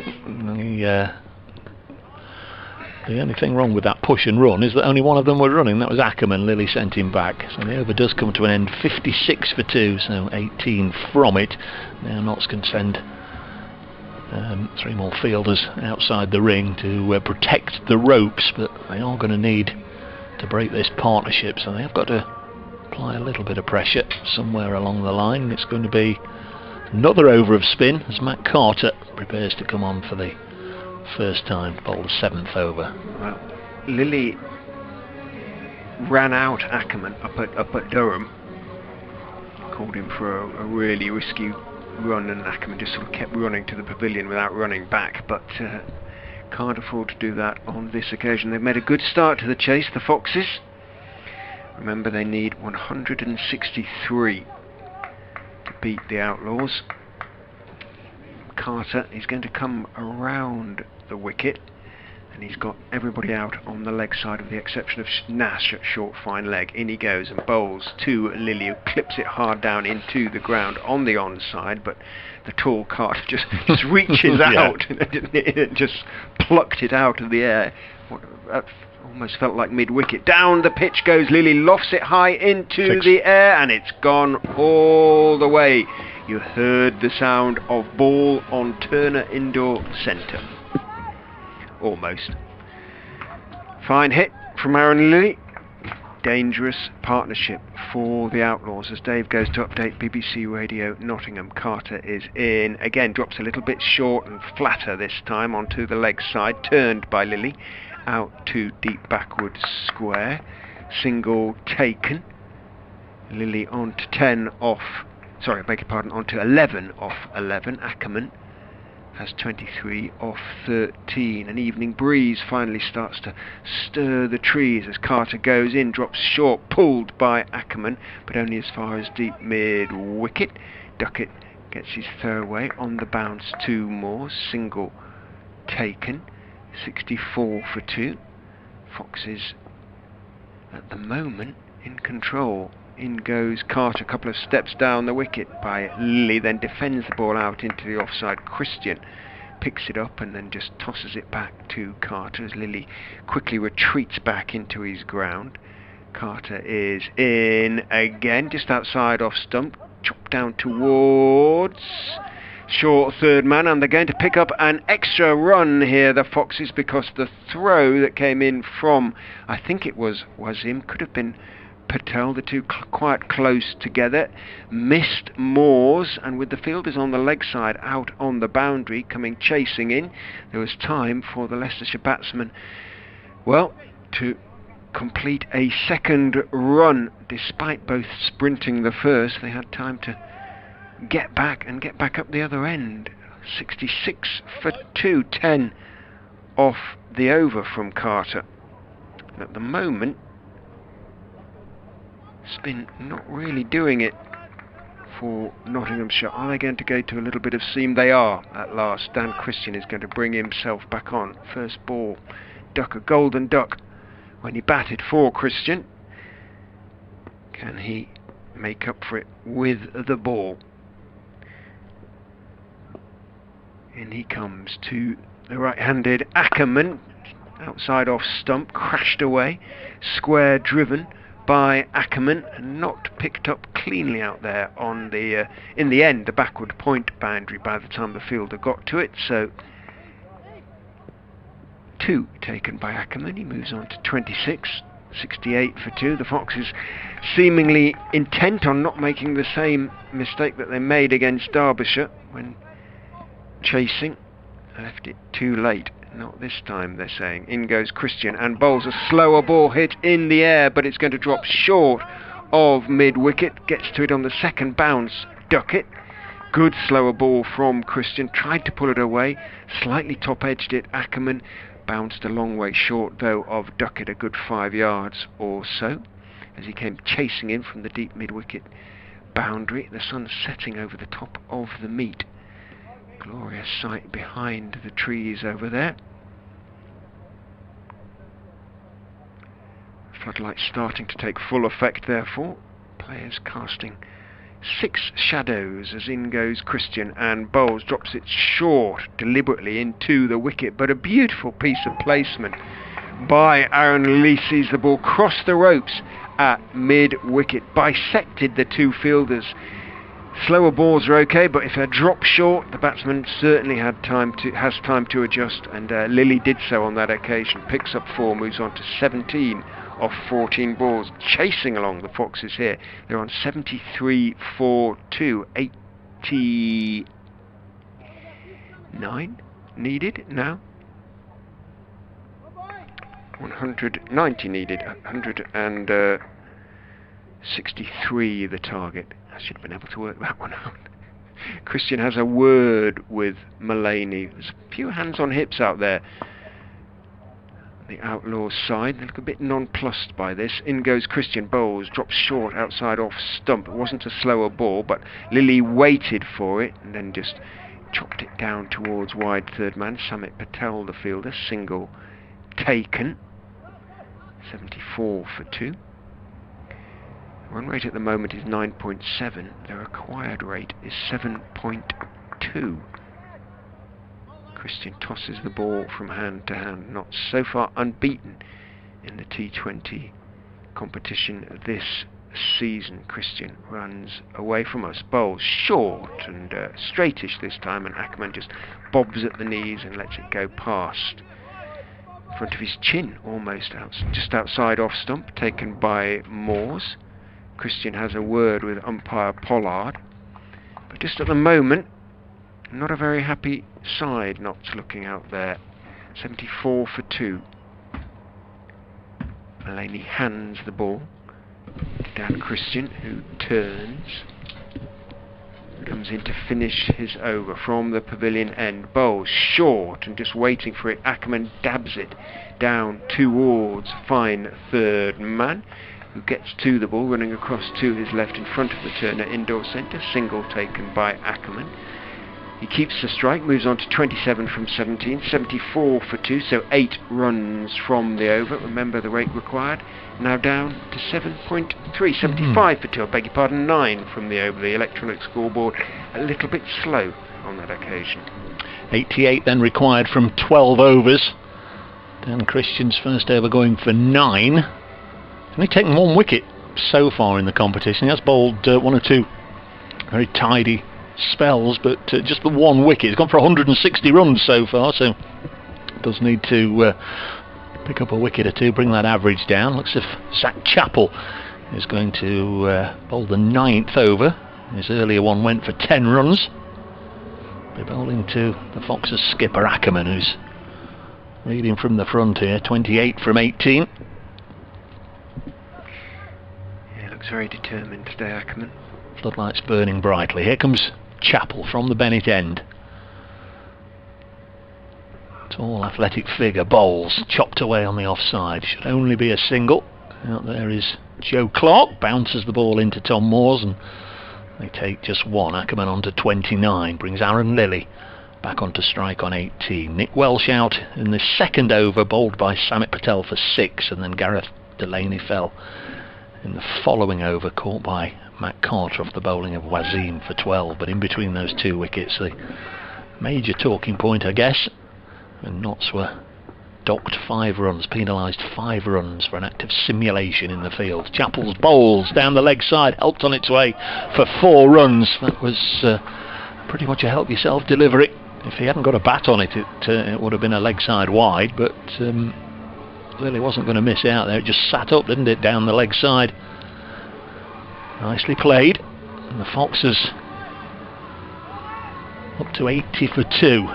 They have given Notts problems over the years, of course. That 2006 final, which was played at Trent Bridge that year, finals day, and the Foxes winning it.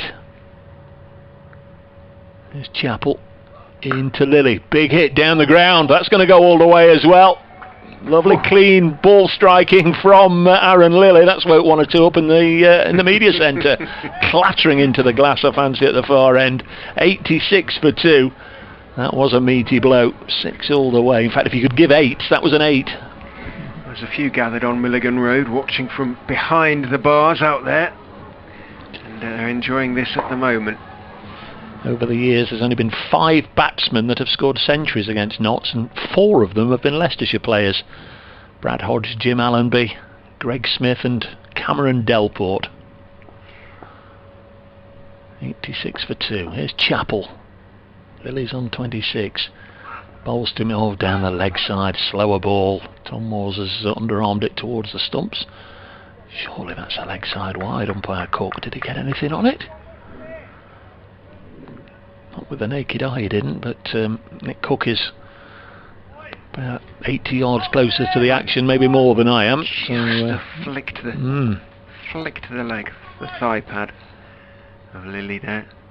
Got away with it, Chappell. Took pace off the ball, and as a consequence he dragged it down the leg side. He's in again and bowls, and that would have gone down the leg side had Lilley not got a bat on it. Just a single this time. The over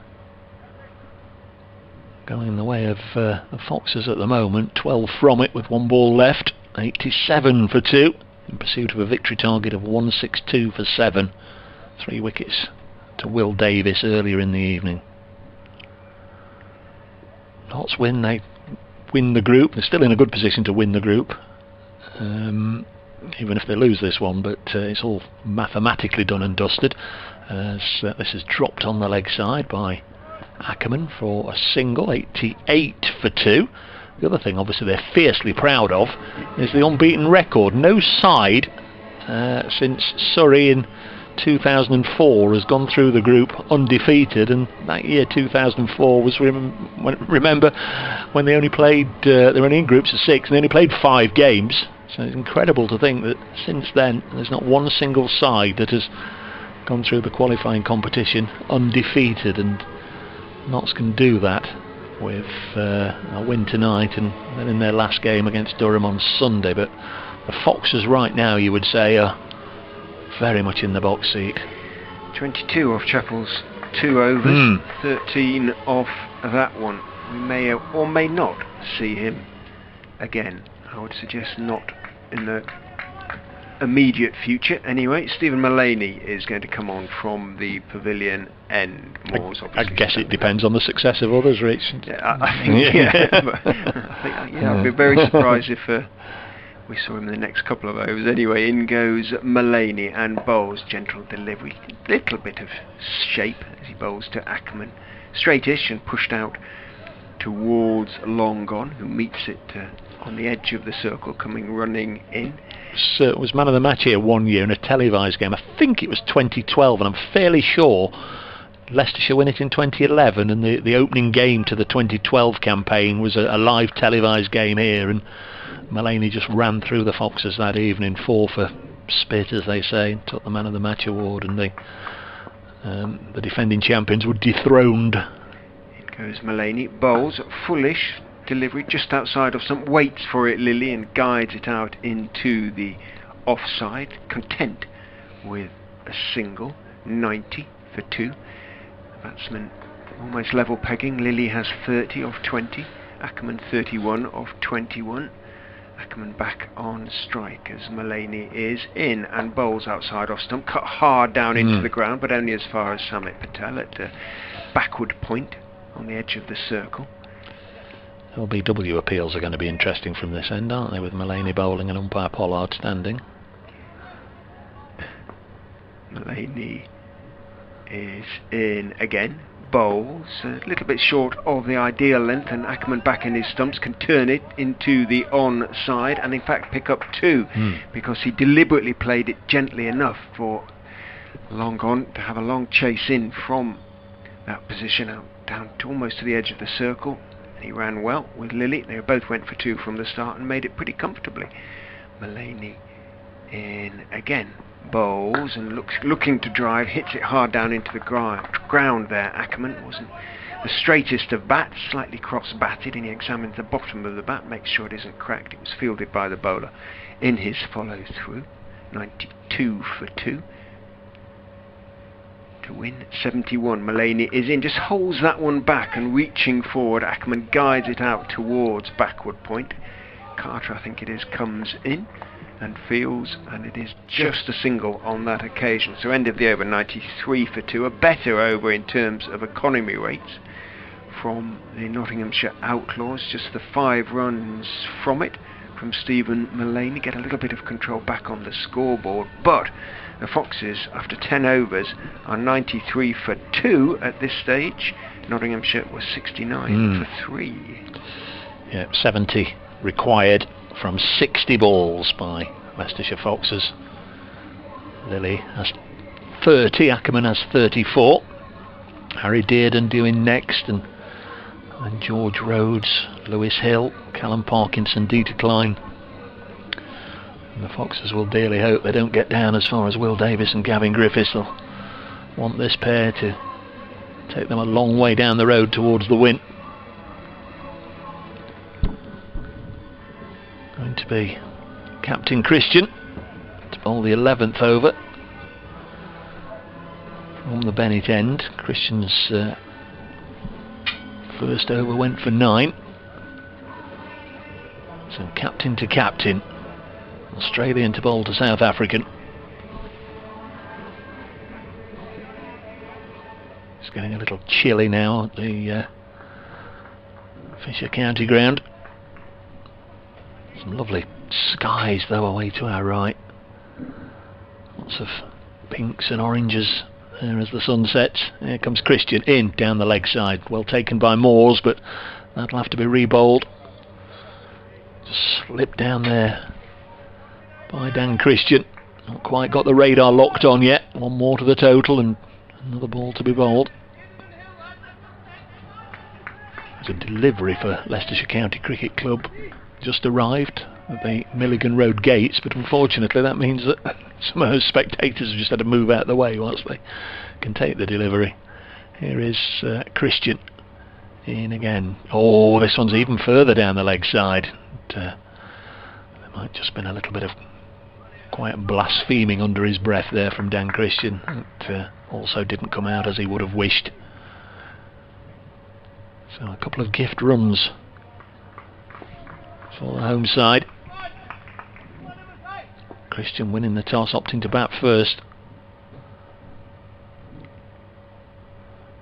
A couple of half centuries for Notts. Here's Christian. Oh, 3 in a row. 3 in a row. Well, the over hasn't started. Well, it looks like a hat-trick on the board because it says WW, and in a moment it will say W again. But it's not the sort of W that Notts need right now. Little W's, not big ones. Yes. What website is he looking for here, Dan Christian? www. Lock the radar on. Nice and full. He's bowling a full length, but he's just not quite getting the line right. Here he comes. Can he spear one in? He can, and push and run up to mid-off. So he finds his target. Doesn't look a happy man, does he? 97 for 2. He isn't a happy man. I've seen these games turn around thanks to a moment of brilliance, or a moment of ill fortune, or good fortune, whichever way you see it. And Notts do know how to close out games, and they know how to leap all over the opposition if there is a mistake. Lilley's on strike. Just needs to keep on doing what he is doing. That's well stopped by Christian. Committed to the cause. He saved some runs there. Might even have saved 4. Dropping down quickly to block that drive. We saw it. It takes new batsmen a few balls just to adjust to the pace of the pitch, and if you're looking for runs, then that is a big problem. We've had one huge partnership of a century. This one is over 50 now. A long way. 97 for 2. Here comes Christian. In once more, bowls, and this one's hit back past him, and this one does go for 4. That's where the previous one was heading for until Dan Christian was able to cut it off, but not on this occasion. Hammered back low and very, very quickly indeed by Arron Lilley, who is now within 1 of his skipper. Lilley has 34, Ackermann 35, and the Foxes are 110 for 2 in the 11th over in pursuit of 163. It's theirs to lose, as I say. Firm favourites here, and Notts need that moment of inspiration from somebody. That was a phrase used against Derbyshire a few days ago, much too. And they did lose it, so Leicestershire supporters will not be counting any chickens. Lessons learned maybe from that one. There's Christian in again, bowls, and this one's the aerial route, and this might be the end of Arron Lilley, and it should be the safe hands of Alex Hales to gobble it up at long on, and it is, and Notts do get the wicket. And now Dan Christian can, you can see he's getting them all together. Come on in, fellas, let's have a little bit of a chat. Let's just have a think about the battle plan from here on in, and just see if we can't work our way back into putting some pressure on the Foxes. Splendid knock from Arron Lilley, 110 for 3 when he goes, and now there is a proper large W on the scoreboard. The over that began with 3 wides has now featured a wicket. The safe hands of Alex Hales at long on, pouching that one. While Ackermann is there, Leicestershire will still be reasonably confident. They could have done with a few more overs of Arron Lilley with the bat in his hand. His 34 came off 23 balls, and he was therefore striking at just about 150. Ackermann has 35 off 26, and he's been joined by Harry Dearden. Now Dearden, interesting position for him, because he finished against Derbyshire with Leicestershire didn't chase down a reasonable target there, and they had 6 wickets in hand, with Dearden finishing on 36 not out, and sort of shouldering a bit of the blame, if blame there was, for Leicestershire not getting across the line. So he will feel. He did tweet an apology, didn't he? I saw that. Now you've mentioned it. Here's Christian then. They did cross, ball was in the air, so Ackermann on strike, and they take a single as Ackermann, the Foxes skipper, just plays it down on the offside. Scamper through. We'll add 1 more to the total. He will feel he wants to redeem himself, I'm sure. There's an opportunity to do that. It's 102 for 3. I said it was 110 for 3. It's not, it's 102 for 3. Long held over. 8 balls so far, but a wicket. Is that going to be the key delivery? So we've got left-handed Harry Dearden out there. It's a left-hander's game earlier on. A couple of half-centurions in the Outlaws ranks. Ben Duckett, who's just been put back into the slip cordon, and Tom Moore stood next to him. There's Christian in to bowl. Edged. Oh, and he's dropped it. Oh, that was almost the perfect captaincy by Dan Christian. popped Ben Duckett in there at slip. It's edged by Dearden, straight to Duckett, went quickly off the toe of the bat, but at very comfortable catchable height. It was just the pace, I think, on it that made Duckett spill it, but down it goes, and that could have been a really big moment. Yeah, I mean, it was travelling, but not as quickly as it might have been. There was a bit of a loop there as well. Yeah, was that the key moment? Goodness me. What an extraordinary over that was. Started with 3 wides, a wicket. Yes, he was nearly dismissed from the 9th ball, wasn't he? Yeah, nearly 2 wickets. And that could have been key moment. Well, let's see what happens. 102 for 3 after 11. At this stage, Nottinghamshire 74 for 3, so the Fox is still well ahead of the game as Mullaney comes in from the pavilion end and bowls to Ackermann onto his legs, hits the pad, bounces out towards square leg. I think will be signalled a leg by, is signalled a leg by umpire Pollard. 103 for 3, 60 to win from 8.5 overs. It's not often a captain gets it absolutely spot on like that, though it was a bizarre over from Captain Christian, as you said, but just to bring somebody in as a slip for the last ball of the over, and it's edged straight to him. Straight in the chest and out again. Mullaney is in, just swings in a little bit towards Harry Dearden, who tries to force it away drive it away on the leg side, thick inside part of the bat. The ball trickles out to Patel, who's at a short mid-wicket, a single saving mid-wicket. Mullaney with a familiar run is in and bowls and scooped, and is he going to be caught? Dearden, he is caught. The scoop has not worked today. There is no pace in the pitch for the shot. The batsman who tried to play it, Christian earlier and now Dearden, have been caught because the ball has just looped up behind, and Moore's made good ground there to get to the ball, but he is quick and agile, and he got there, and 2 wickets in 2 overs for the Outlaws. And is the game swinging back? The pendulum certainly feels as though it is. While Ackermann is there, Leicestershire will remain confident-ish, but not with wickets falling at the other end. I was just about to say, not so firm outsiders, but if they are going to get back in this, Stephen Mullaney will play a major role. And I didn't get the words out of my mouth before he took the wicket. He is the one who's going to mix it up, taking pace off the ball. Will be bowling slower and slower and slower, and if Leicestershire allow him to settle into that line and length, and if he's allowed to bowl his full 4 overs and get in a little bit of rhythm here, then Mullaney could really put the brakes on this innings. Well, he has got a wicket, and so far in this over he has put the brakes on.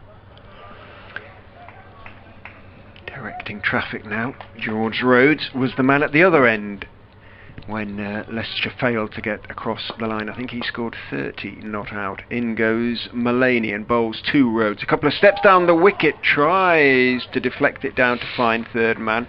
Might have got a little edge on it. It bounced short of Moore's, so we won't know. It was a dot ball, but looked to me to be a little deflection there. Do you know, I like Tom Moore standing up to Stephen Mullaney, but had he been standing up, of course, then if he edged it, but also the scoop of Dearden I was referring to would have gone over his head. Yep. He pays your money. In goes Mullaney and bowls one of those lovely little swinging deliveries, and confused slightly Rhodes as it swung from middle towards off, just ends up pushing it out towards mid-wicket, where Wasim claps his hands having picked up the ball. He's on for a wicket made, and now I've said that, of course, there'll be runs from this final ball, but it's certainly not over so far. Mullaney in, bowls, and it is a wicket made, and well bowled Stephen Mullaney, because he squared Rhodes up there. All the Leicestershire batsman could do was shovel it back down the pitch towards Mullaney, who's still got the air of a man who's been unfairly treated. There's something about the way he's moving, isn't there, that he's still in dudgeon, which, if not high, is high-ish. End of the over. 103 for 4 after 12. 88 for 3 at this stage. But the gap is narrowing. Yes, that was the over that Notts needed. Samit Patel, who we haven't seen for quite some time. He's only bowled the one over, Samit. That was the second over of the innings, and he got rid of Nick Welch, who attempted something rather extravagant and lost his leg stump. Depends on Ackermann. 103 for 4. Here's Patel bowling to him, and Ackermann can't get a run here.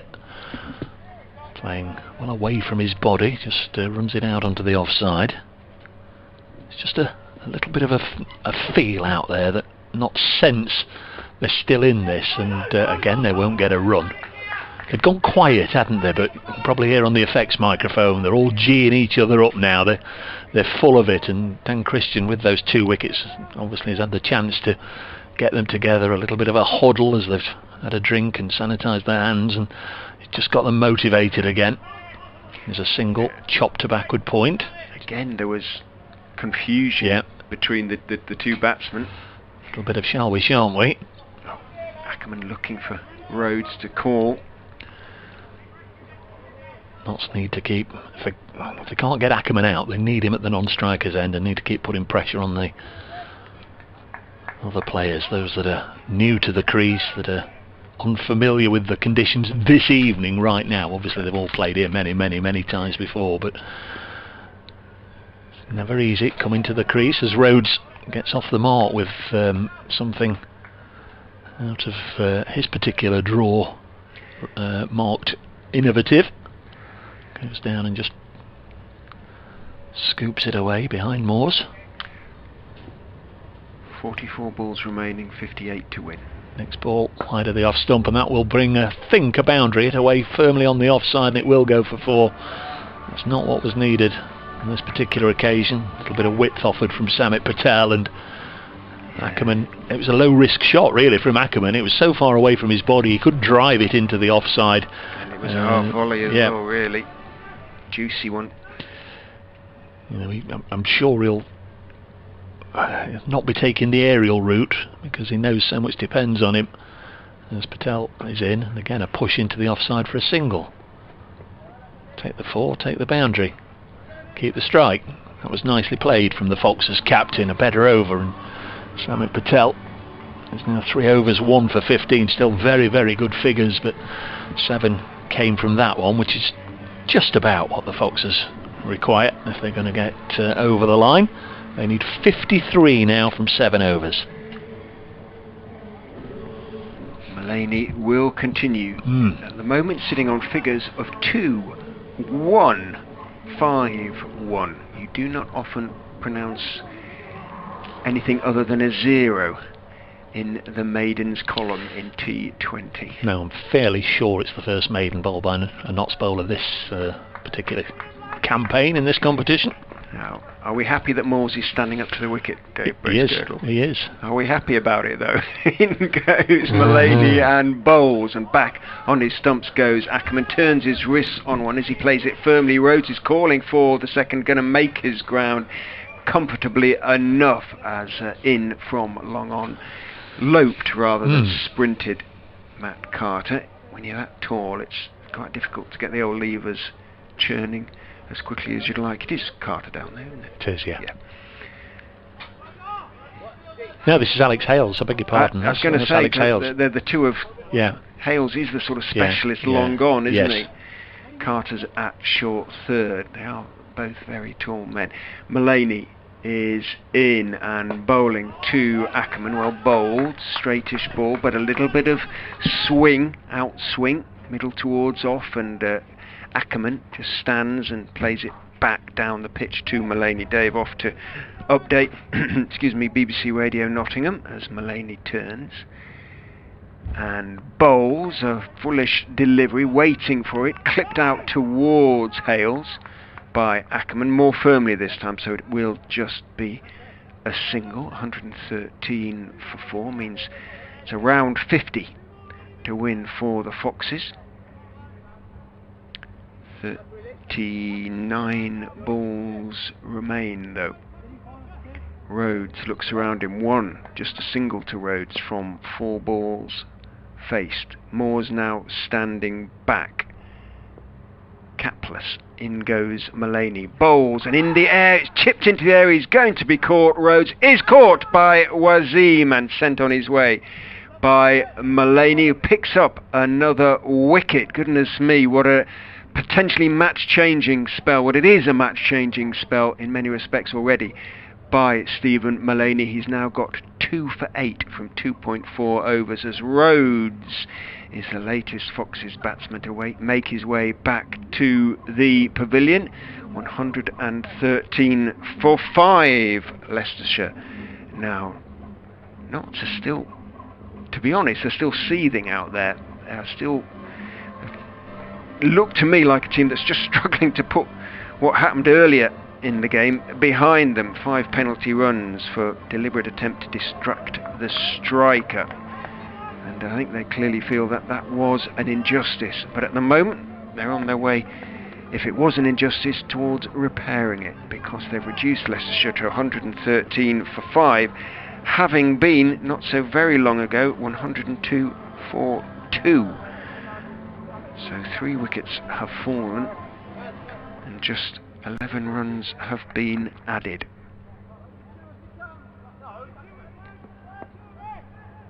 Mullaney in to Ackermann, the batsman having crossed. Bowls. Ackermann just waits for it, turns it down towards short third. The throw hits, but it is not out because the reasonably speedy Hill had made his ground. Good effort from Samit Patel. Quickly onto the ball, and his throw knocked out the stump, the leg stump. But Hill is one of the quicker of the Leicestershire batsmen between the wickets and had made his ground with some time to spare.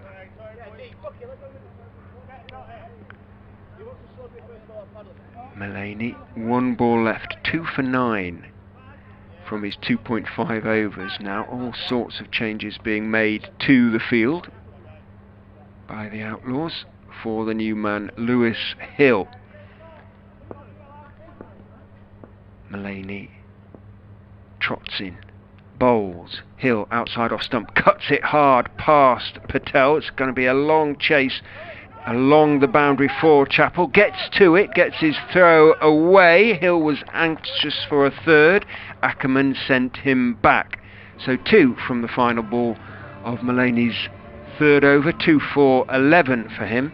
Now 116 for 5 after 14. Leicestershire at this stage. Nottinghamshire 107 for 3, but they had a couple of good overs coming up, Nottinghamshire, so it is getting very close. 6 overs to go, 36 balls, 5 wickets in hand, 47 needed off 36 balls for the Foxes. But 5 wickets down. Ackermann is still there though. He's on 46 off 37, and he is going to be on strike.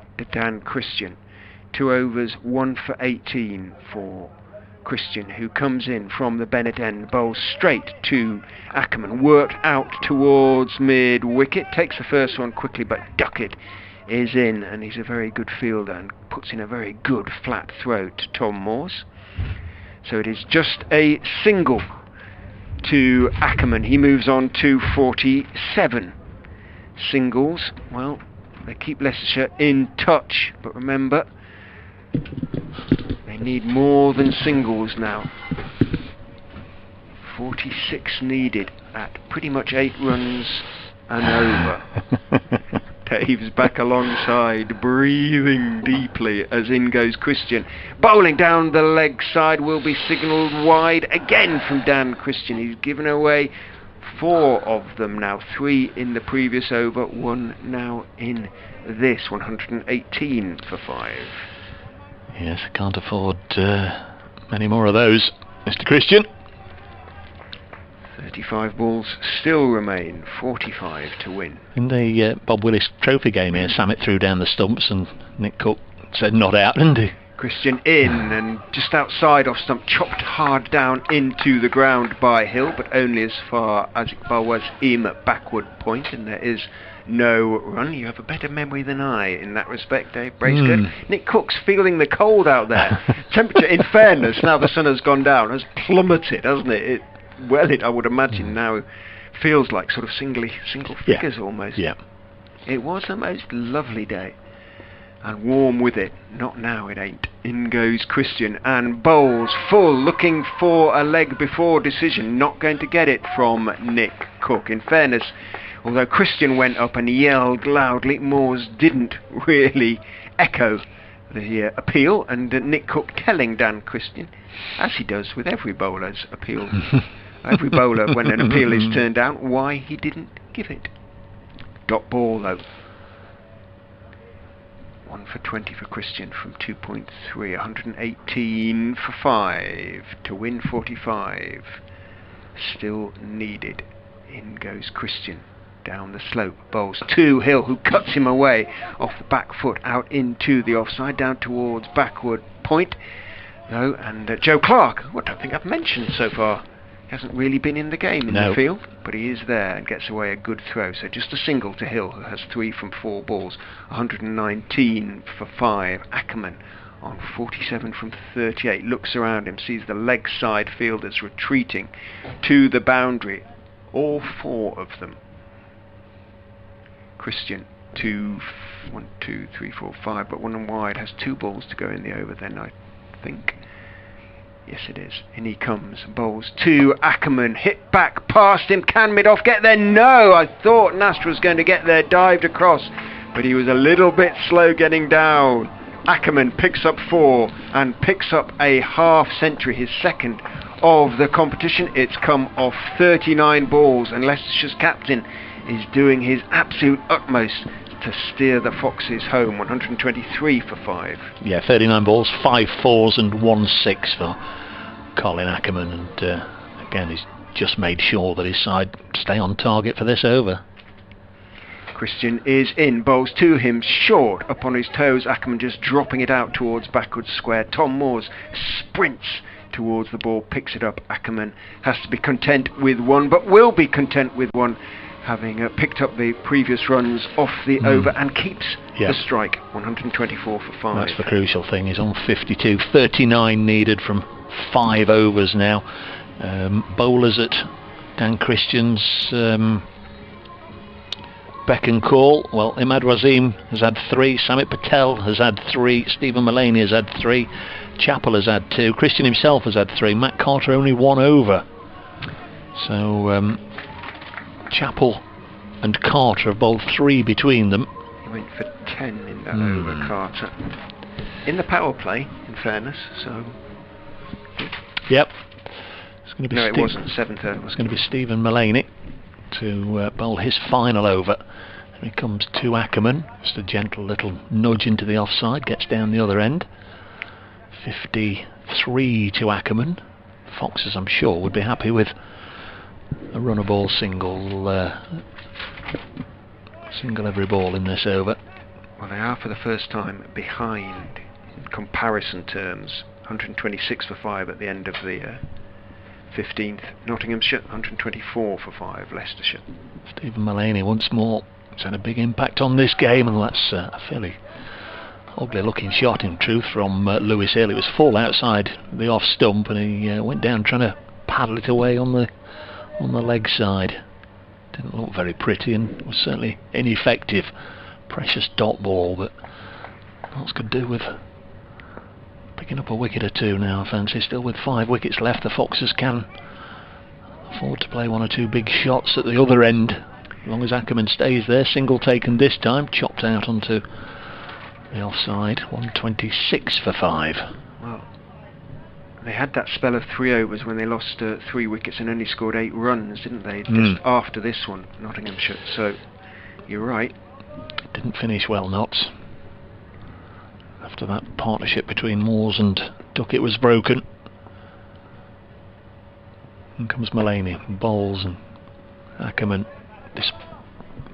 He's giving off the air of somebody who's totally in control, and his destiny seems to be to get the Foxes over the line here. And he's playing as though he knows it just needs to, not just needs to see Mullaney off, but he needs to see Mullaney off, and does have scope thereafter.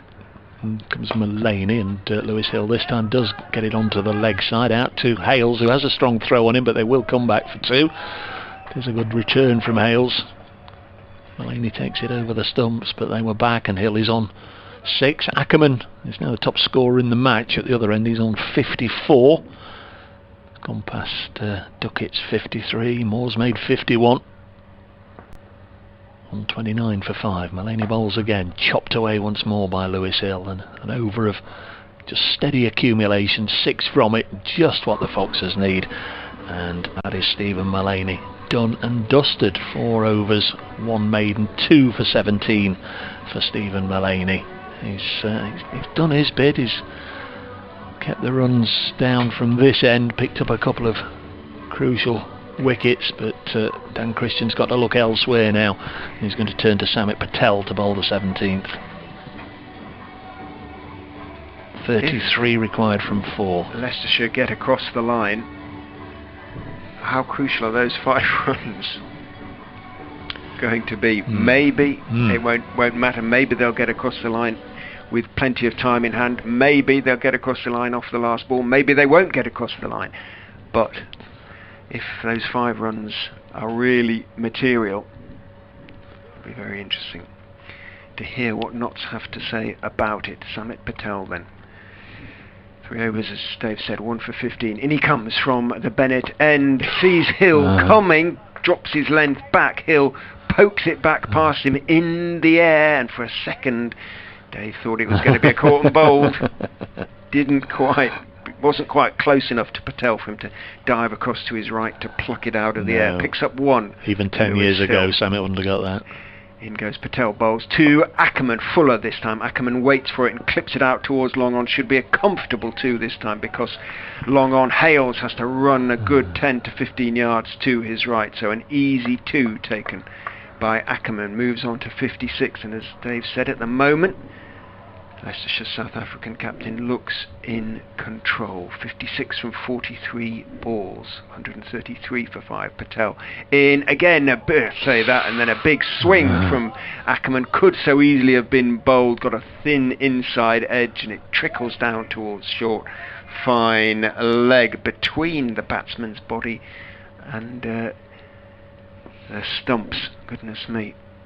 Heart in mouth moment for a moment. In goes Patel, bowls to Hill, who goes back and cuts him off the stumps, I think, out towards Joe Clarke, who's on the point boundary. What's this hand raised signal from Nick Cook? I'm never quite sure. He does it quite often. Not sure what it means.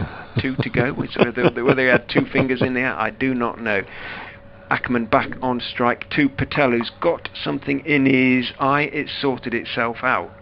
He looked to be holding something. He looked to be holding his finger up to his eye. He was walking towards Dan Christian then, but suddenly, whatever it was, extracted itself. In goes Patel. Bowls down the leg side, will be signalled wide. Couldn't get across. Well, he could get a little bit across Moore's, but he couldn't stop it. It trickles down to short, fine leg. So, a bye is taken. Yeah, not sure. Odd signals being made. Bowls, Samit Patel much straighter this time. Chipped out into the leg side by a Hill. Should be 2, is going to be 2. Chappell's throw is hard, but it took a while to get there. So at the moment, the Foxes beginning to do this well. They're not taking unnecessary... Well, Ackermann's attempted whack into the leg side aside. They're not taking too many risks. Hill has 11 from 11 now, as Patel is in to him. He's bowled him. Hill was trying to clip it out into the leg side. Whether it's straightened or not, a yell of triumph from Patel. They are still, maybe just it straightened a fraction. It was fullish onto off stump, and Hill was trying to clip it onto the leg side. Patel has taken a wicket with his final delivery. He has 2 for 24 from his 4 overs. But he too has bowled out 139 for 6. Whew. That means we have 3 overs to go. 24 required. 24 needed. Yeah, that wicket helps Notts, but the 9 runs during the course of the over certainly helped the Foxes, and 24 from 18. It should be well within their compass. Ackermann is going to be on strike, of course, at the start of the new over, the 18th. It's going to be Imad Wasim to bowl it. Wasim 3 overs 1 for 29. Knots were 143 for 3 after 17, but yeah, the wheels came off after then. The new batsman is they only Callum got Parkinson. 4 off the 18th over. Klein, Davis and Griffiths remain in the hutch if needed. Here's Imad Wasim bowling. Saw Ackermann coming towards him, just tried to bowl with a little bit of width, but Ackermann was able to reach the ball, chop it away, gets a couple. He moves on towards 59 now, 141 for 6. It's not been great from Wasim, has it? Really? 22 required from 17. Here's Wasim in again. Single just pushed into the gaps on the offside. 21 from 16 required.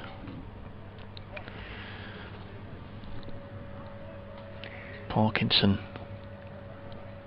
now on strike, so Stephen Mullaney moves right in tight on the offside, but this is clipped on the leg side and Parkinson's away. A single first ball. Ben Duckett had to come in a long way from the deep mid-wicket boundary, and he fielded that inside the circle and stopped them getting 2. That was brilliant commitment from Duckett. Well, every single builds the pressure just a fraction. Just doing enough there. The Foxes 4 from the first 3 balls of this over. Here's Wasim in again, chopped into the offside. Patel will field, but they take another single. 144 for 6. The finishing line isn't too far away. Pollard held up 2 fingers then, so that is why maybe with 2 to go it's a required thing. Maybe they have to tell people. Both umpires are doing it. Well, I've done it in club cricket when I've gone out there with a proper umpire. They expect you to do it. Yeah, I think it is a dumb thing. Driven down the ground for a single. Alex Hales fields. Just seems like Leicestershire have done just enough now. They can almost at a canter get over the line here. They're just milking the bowling. Imad Wasim, his final ball. Bowls and that was a old bit looking swish across the line from Ackermann. Looks at the toe end of his bat, so that over is done and dusted with. 145 for 6, 6 from it. Imad Wasim has finished 4 overs 1 for 35. Suddenly it's 18 from 2, 9 and over. You're talking it down, but this is Leicestershire. Ackermann is there. If Ackermann wasn't there, if it was 2 tail-enders with respect to Callum Parkinson, knots would now be favourites, but with Ackermann there, we've just got to find a bowler from somewhere there. No, Wasim has bowled out. Bring him on. Wasim has bowled out. Patel has bowled out. Mullaney has bowled out. Christian is going to bowl the 19th, and so that means either Zach Chappell, who's bowled 2 overs none for 22, or Matt Carter 1 over none for 10, will have the last over. Interesting one. Interesting one. Yes. Dan Christian needs a really good over here to build the pressure on the Foxes. That, I think, is why he's taken this on himself. If he can, just keep them to 7 or 8. 18 from 12 needed as Christian comes down the slope and bowls to Callum Parkinson, who drives him away for 4. Lovely shot from Callum Parkinson. There wasn't too much wrong with the delivery. It was pretty much off stump. If anything, probably it was just slightly too full. Swung in towards him, and a really fine shot, controlled shot by the young left arm spinner. Increasingly referred to him as an all-rounder. He can bat, Callum Parkinson, and he showed it there. 4 from the first ball. That makes a big old difference. Takes the pressure right off. Christian is in again. 2. Parkinson hits him in the air. Is he going to be caught? No, he can't quite get there. Duckett sprinting across to his right, and that wasn't such a good shot. He was trying to lift it away on the leg side. Hit high up in the bat and just looped towards mid-on. Duckett couldn't quite get there though, so a single taken. 5 from the first 2. Ackermann is on strike. 13 from 10 with 4 wickets in hand. Christian in to Ackermann, who pulls him away, but only as far as deep mid-wicket. Will be just 1 as a consequence. Duckett out there, gets away a good throw. Single taken. 12 off 9. Parkinson back on strike. 6 from the first 3. A Friday evening thriller for your entertainment. So set everybody up nicely for the weekend. But which way is it going to tilt? We'll find out in, I guess, 3 or 4 minutes' time. Had a couple of last ball finishes already at Grace Road. Ben might hit the last ball of the innings to the boundary to beat Yorkshire.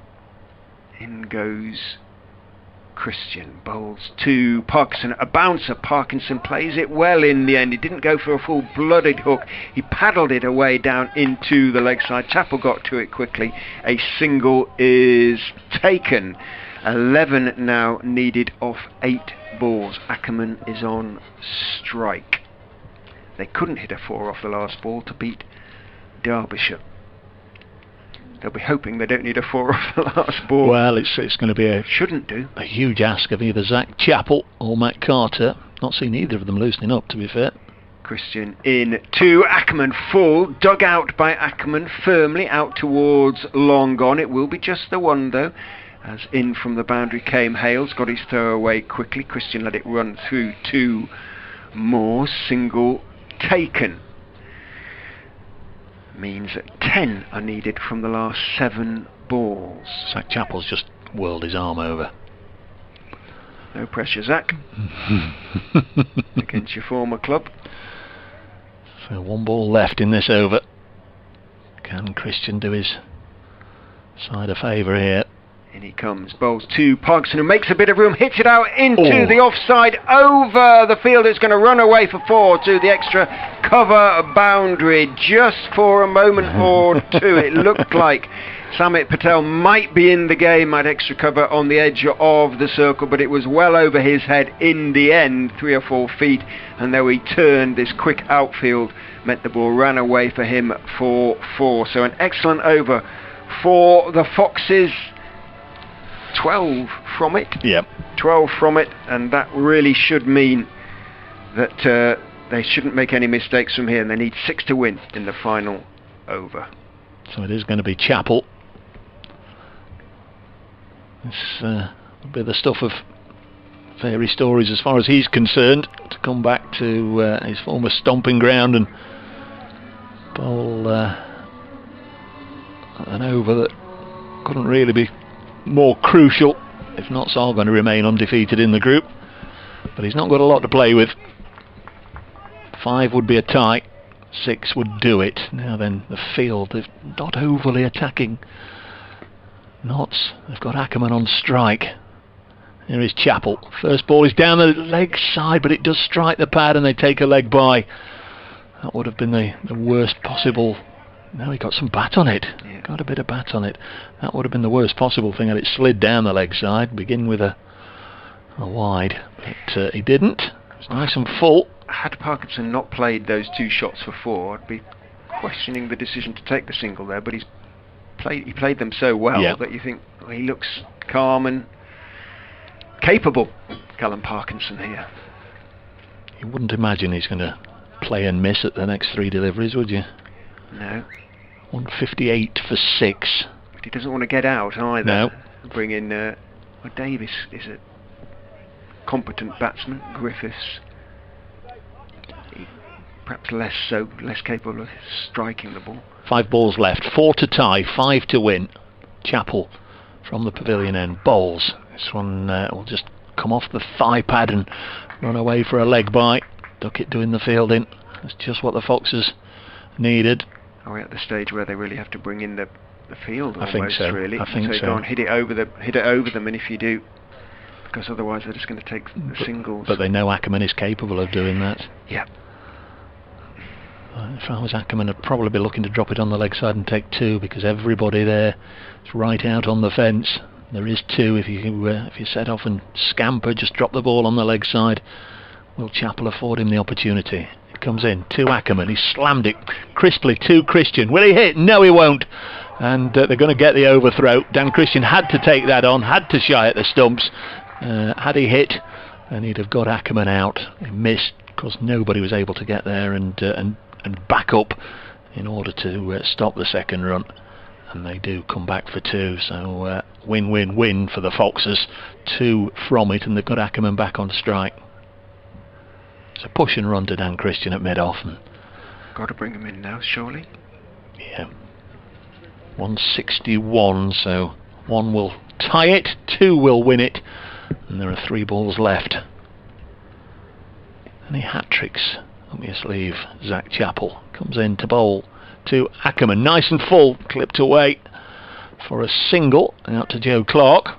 So now the scores are tied and there are 2 balls left. Parkinson is on strike. To him the opportunity of glory. Imad Wasim now comes over with words of advice for Zach Chappell. He's just sort of been thrown in at the deep end here, hasn't he, Zach? He really has. Yeah.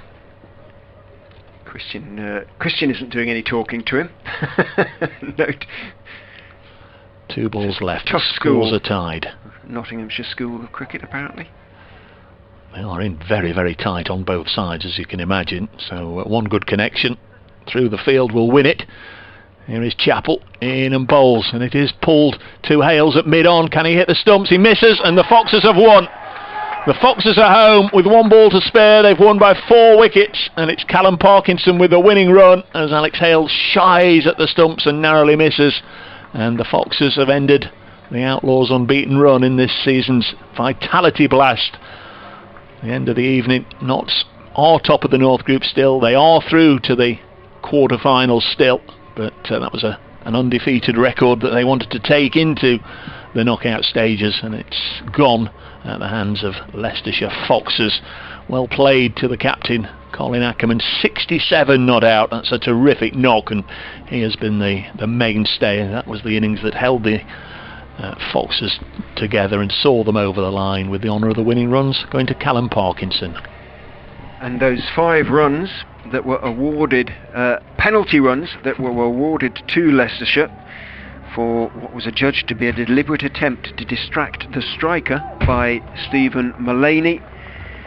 Well, Notts will feel that they might well have been crucial.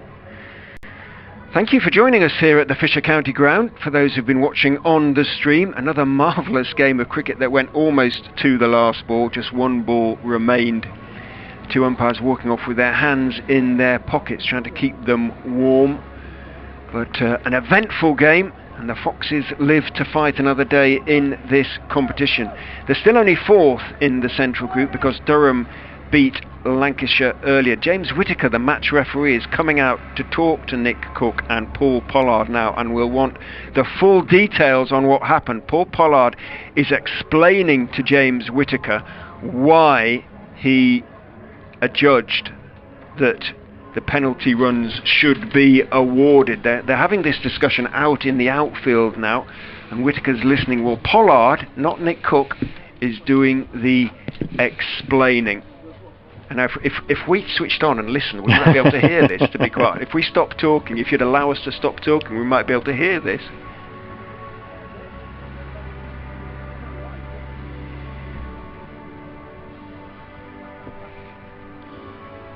I can't really. I'm tempted to dangle the effects mic over there just to get chapter and verse, but it is Pollard who's doing the talking, so yeah. He was the instigating umpire here, wasn't he? Either way, it's not going to change the result. Nope. There might be a little bit of after-match discussion from certainly from the Notts camp about it, but the Foxes have got the victory. They won by 4 wickets. Many congratulations, Rich. I know this is the last game here this truncated summer. Good luck to you. We say winter well.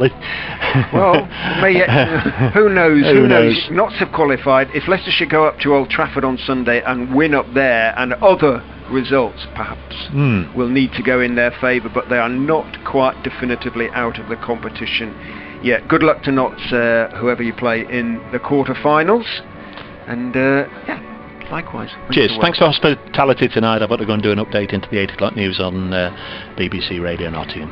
And I suspect I'll be required to have a chat to BBC Radio Leicester's DAB listeners if Adam Whitty is on the other end.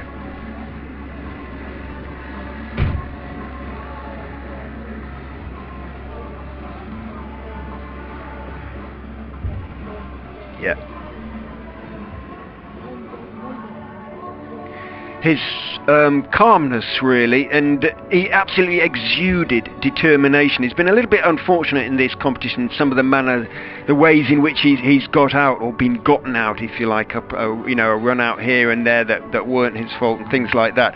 67 not out for Ackermann, 53 balls, 5 fours and a 6.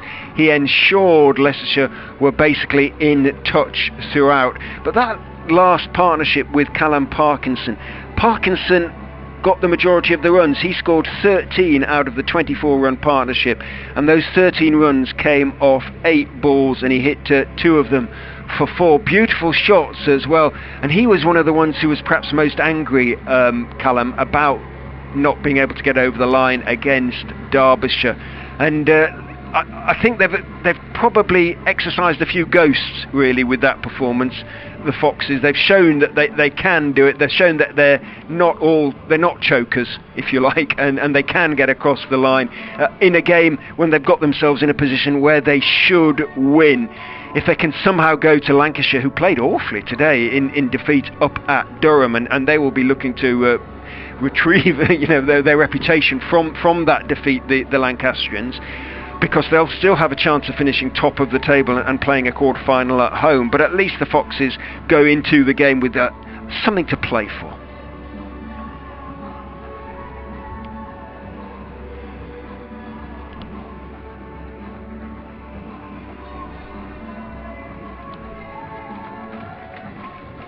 Yeah.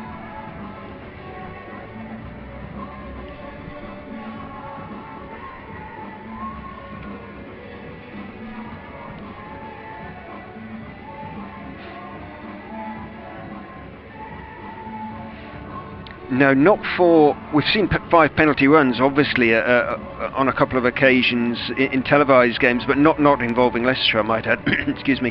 But a deliberate attempt to distract the striker. It was Stephen Mullaney chasing down the ball, put in the slide, but the idea being that the striker or the batsman would think he was about to field the ball and not attempt another run as a consequence, it seems. So that's a matter of... well, very subjective judgment, isn't it, on the part of the umpire? And it was umpire Pollard, the former Nottinghamshire player, not umpire Cook, the former Leicestershire player. Let us, not that I'm remotely suggesting that anything untoward would otherwise have taken place, but it emphasises the point. It was very much the decision of the umpires that's what Stephen Mullaney was trying to do. But knots were seething for some little time after that, and it may be still that they feel a strong sense of injustice as a consequence. Maybe Leicester would have got across the line anyway. They would have judged the chase accordingly. But those 5 runs are looming pretty large at the moment.